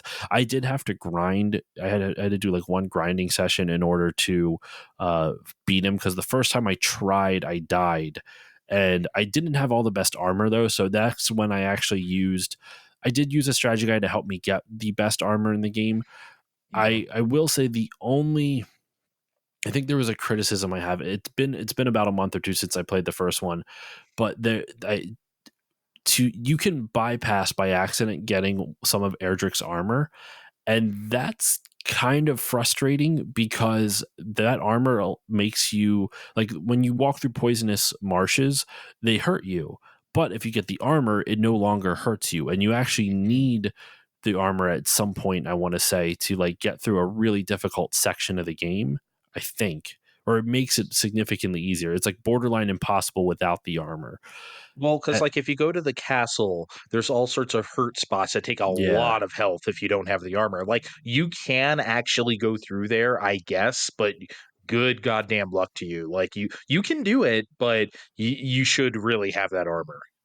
Yeah, and that armor is like hidden, I think, in the destroyed village, if I remember correctly. It is. And it's a little hard to find. They do allude to it, if I remember correctly. Like one of the villagers alludes to it. So I wasn't I don't take too many points off of like my internal score, that I don't, I don't give actual scores for games, but if I were, I would, it takes off a few points for that. But I believe some of the villagers do tell you where it is to an extent. You just have to kind of search the town, which They do, and one of them says it's on the east side of the town. One of them says it's buried under a tree. This is on NES, so mhm. they do actually say that. So I don't know. I didn't really have any problem finding it, but you do got to talk to everybody to have that information. Which honestly, in Dragon Quest, is the name of the game. You should just really talk to everybody. Yes, and I think it works well in Dragon Quest 1 because there's not that many villages and there's not that many villagers or NPCs throughout it. So it doesn't feel like a chore to talk to everyone when there's not like a full town of people to talk to every time you go to a new place. Hmm.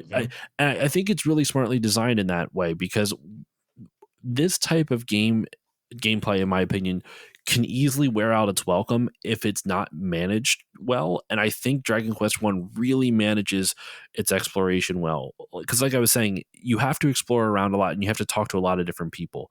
But because the world isn't that big, it doesn't make the exploration tedious because it's not you. It doesn't take that long to get to in between points. And when it does, as you progress through the game, there are shortcuts that you can get that weren't accessible to you before. For example, when you Hmm. get that armor of Erdrick, to travel to the eastern continent side of the world, there's a long way to go where you kind of have to go all the way up, cross a bridge, and then go all the way down and cross another bridge, or you can just walk through a poisonous marsh now that it won't hurt you because you've gotten the armor, and that cuts off having to walk up north at all, which is really Yeah. handy, or walk up I farther north. often just went through the swamp anyway because I just, it's like, oh man, do I really want to walk him down? It really depended. I think I shouldn't say every time. I would say 7 times out of 10, I just took the swamp even before I had the armor, just because I was like, you know what?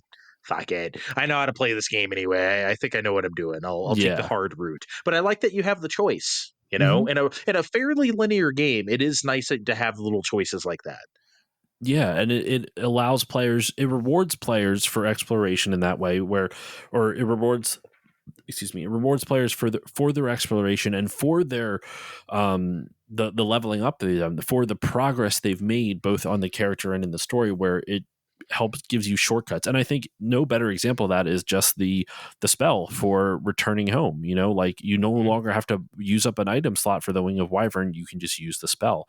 You no longer have to use up a whole bunch of slots for items or for medical herbs. You have the heal spell, which Yes. usually for the final boss you still need a bunch of items, just to saying you should probably hold on to them so that way you can use your MP points for spells like attack spells. But anyway, I digress. Yeah, or you could be like, I forget on NES it's called Heal More, but Yeah. I forget what it's called in other versions. But once you get the second heal spell, it's like, okay, now I It's can a really game do changer. this. Yeah, because like on NES you need it, you straight up need it because you can't recover enough health to Hmm. survivors attacks. You need Heal More. So, like, unless you just get extremely lucky and he just misses a lot or whatever, you can actually put him to sleep or something like that. Until then, you need heal more. which yeah. So, but it's a little bit less necessary in other versions, as I'm finding out. Well, I don't have too much more to talk about the story, man. Is there anything else you want to talk about the story before we kind of go into? And also, you have on the show notes here how many versions of the game there are. We've been kind of talking about that throughout the episode, but is there anything you want to say about the story or the different versions of the game and story yet? I think I've pretty much covered them all. The only other version I'm familiar with is the one on iOS. I guess it's probably also on Android, but I played it on iPad. And that version is bizarre in a lot of ways, but that one seems to take more after the NES original than like later versions. Hmm. It's a very straightforward version. I haven't played the entirety of that version, but it's a good version. If you don't have any of the systems we're talking about or don't feel like it doing emulation or whatever, I would say playing on your phone or a tablet or something is a very viable way to play this game. So if that's all you got, definitely go for it. I think it's a good enough version. Other than that, no, I think we covered all the version stuff I want to say. Oh, you know what? What just one random thing that I found weird about Game Boy Color. I don't know if Hmm. this is in other versions. Game Boy Color is the only version where I found out where the enemy can attack you first sometimes. It happens very rarely Oh, because typically on NES, you will always attack first and then the enemy attacks you afterwards. And I feel like the little I played a Super Nintendo, that also happens. Game Boy Color, very rarely the enemy can attack you first. interesting. Which is weird because they can jump your shit. So that is something I had to look out for. Other than that, yeah, I think we covered pretty much any version difference I care about. Well, all right. Well, the last thing I want to talk about before we do our outros and everything is the legacy of Dragon Quest. This game is immensely important. We've alluded to it, not even alluded to, we straight up said it. It is the progenitor of the JRPG genre. So I kind of want to just like talk about like kind of use this as our final thoughts segment before the outro. Okay. Like final thoughts on Dragon Quest and its legacy of how it's influenced JRPGs just going forward and how it has influenced games going forward. So Andre, I want to throw it over to you. Like final thoughts on the game and just its legacy. Dragon Quest, the original, NES original, or however you play it, is still a great game. If you are familiar with JRPGs at all, you'll be right at home. If you are not, like we said earlier, it is like the perfect ease and spot. It's very simple in a satisfying way. It's still challenging. People sometimes conflate simple with easy, and I understand how they go hand in hand sometimes. Dragon Quest is not easy. It's going to challenge you, and I think that's important. I like when JRPGs challenge you in that fashion. It's you can figure it out by looking at every nook and cranny. You won't have to use like a big strategy guide or anything. I mean, you can if you want, but everything you need, the game provides for you, which you can't really say from games of that time usually. No. And I just think, I mean, it is, if you were a fan of Akira Toriyama, the designs hold up in that way. Just because it's a game that's almost 40 years old, you will still get that Toriyama ness. Absolutely. The music is incredible. I just think that Dragon Quest, again, like I said, if anyone's like, how do I get into the series? It seems impenetrable. Go play the first game. It doesn't matter which version. Go play any of them. You will enjoy it if you like JRPGs. It's just the best. And as far as like personal legacy for me, like I said, I originally played this Game Boy Color version 2003. It popped my Dragon Quest cherry, as I said, and like Dragon Quest 8 was like the thing coming along at that time. And by the end of a couple of years later, when that came out, man, I ate that game for lunch. I love Dragon Quest 8. It's still one of my favorite games ever. And it just set me on the path. I always will thank that original Game Boy Color version for like getting me into Dragon Quest and then priming me for like the version to come out soon. And but that's just me personally. But I just can't say enough good things about this game. And like I said, it's not perfect. It's from 1986 and it feels like it, and that's not a bad thing. I'll recommend this game to everybody. I will. I'm with you on that. And to echo what you're saying, how like it's not a perfect game, but it's also from 1986. All the stuff that I would consider like bad design now, it didn't bother me in this game knowing the context of that it came from 1986. Like the saving in only one location, the difficulty spikes if you go into the wrong area. Like none of that bothered me. Also the fact that like the menu system is a little wonky, how you have to like choose to you have Mhm. to you open up a menu and it gives you the talk and open and all these other options, and then you can go from there into like the equip or item section and stuff like that. It's a little wonky for that, but it never ruined the game for me. I think when you know a game is a certain vintage, as it were, you can write off a lot of the stuff that you would be frustrated about if it was in a modern game, because you know it came from 1986. And what's bizarre about it, at least the Super Famicom version, I honestly think this game holds up decently well. And Yeah. and mainly because it's like I could totally see someone making a game like this, like a there's lots of indie games that do throwbacks to older, like that are spiritual successors to previous games. Sea of Stars is very much in the same vein of like Chrono Trigger and like Secret of Mana and stuff like that. Mhm. um the Messenger is very much in the same vein of like Ninja Gaiden, and Celeste is very much in the same vein as old 2D platformers and shit like that. I could totally see an indie game maker doing a throwback to a original Dragon Quest and do something like this. The single save, the single save location, the linear story, the like I already mentioned, the enemy pockets where some are super high level and some are low, and it's kind of easy to kind of get lost and kind of fuck up a little bit. But I think the way at least the Super Famicom version is paced and designed, it really still works, and it just can't be over or any version of stated of to how important the Dragon Quest series is, and this game started it all. It might have been a slow burn, but man, did this game, it just hit me when I played it. I really enjoyed my time with it, and I was worried, man. I was really worried I was going to be like go into this and be like, I was really worried I was going to play it and not enjoy it at all, but respect it for its legacy. And I'm very Yeah. happy to say I came out of it enjoying it and still respecting its legacy. Yeah, I agree. And again, that might be the case if we came on here talking like Hide Light or something like that, Yeah. which has a lot more warts than something like Dragon Quest. But no, Dragon Quest really is the real deal. It holds up completely. Anyone remotely curious should definitely go for it. If you feel like the series is been impenetrable, I don't know why I can't say that word today. Again, honestly, just go play the first one. I promise you will have a good time. Agreed. 100% agreed. One thing I forgot to bring up, just and it's more of an anecdote now, since I should have brought this up during the gameplay. With the fans translation, if anyone wants to find this version, the Super Famicom version, I'm sure there's more than one fan translation.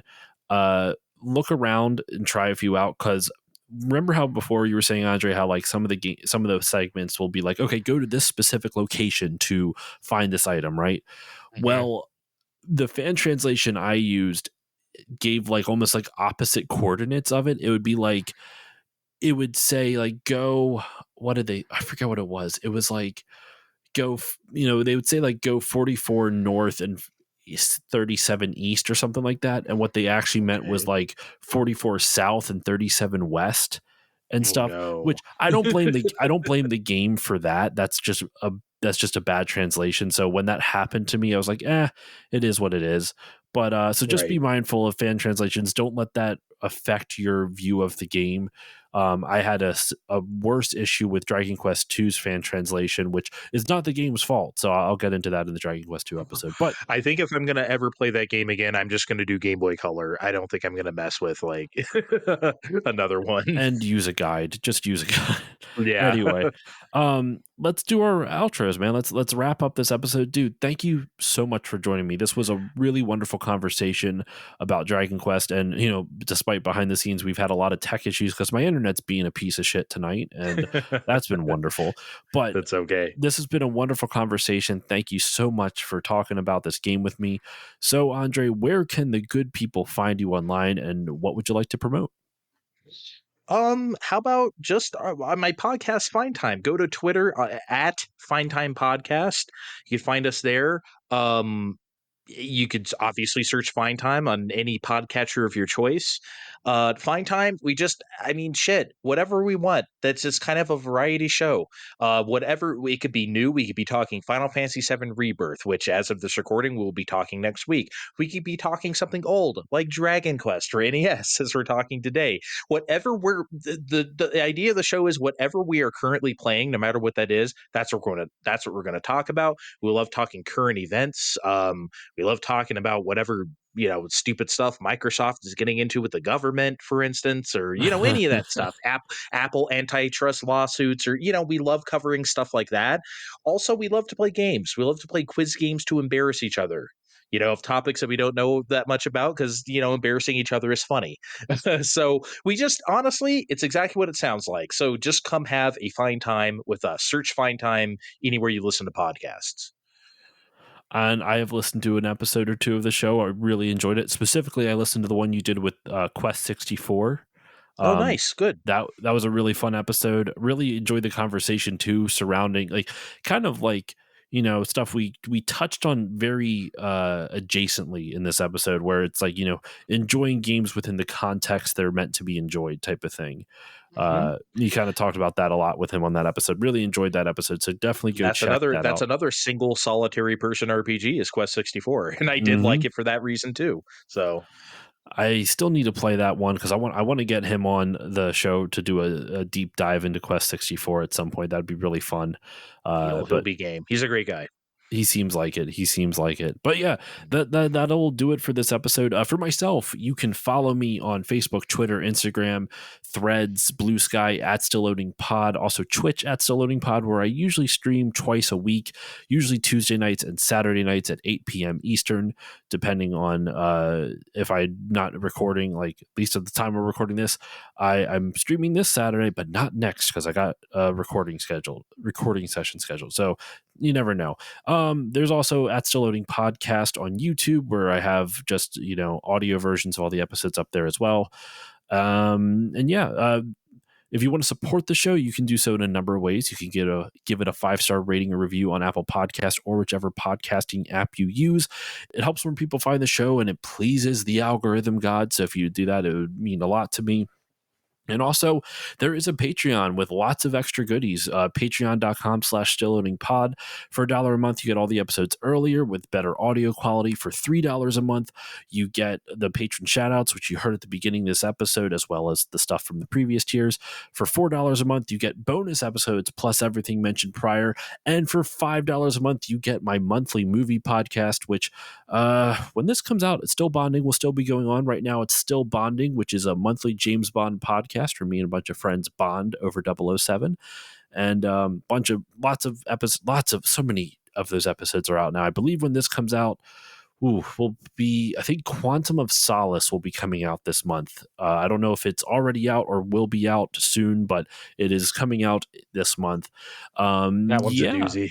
I actually love that movie a lot, but you'll have Oh to boy. Okay. listen to that episode to find out. So yeah, I will. patreon.com/stillloadingpod. Lots of good stuff over there. And Andre, thank you seriously for joining me on this. This was a great way to kick off Toriyama Month to celebrate the man and his legacy. Next week will be Dragon Quest 2, but seriously, man, I can't thank you enough for joining me for this one. Thank you for having me, Akira Toriyama. Rest in peace. Like I said at the top, my favorite artist of all time, and I can't be happier to talk about Dragon Quest with you. It was an honor to have you on. Thank you so much. And with all that said, listeners, thank you for listening, and I will see you all next time. Puff, puff.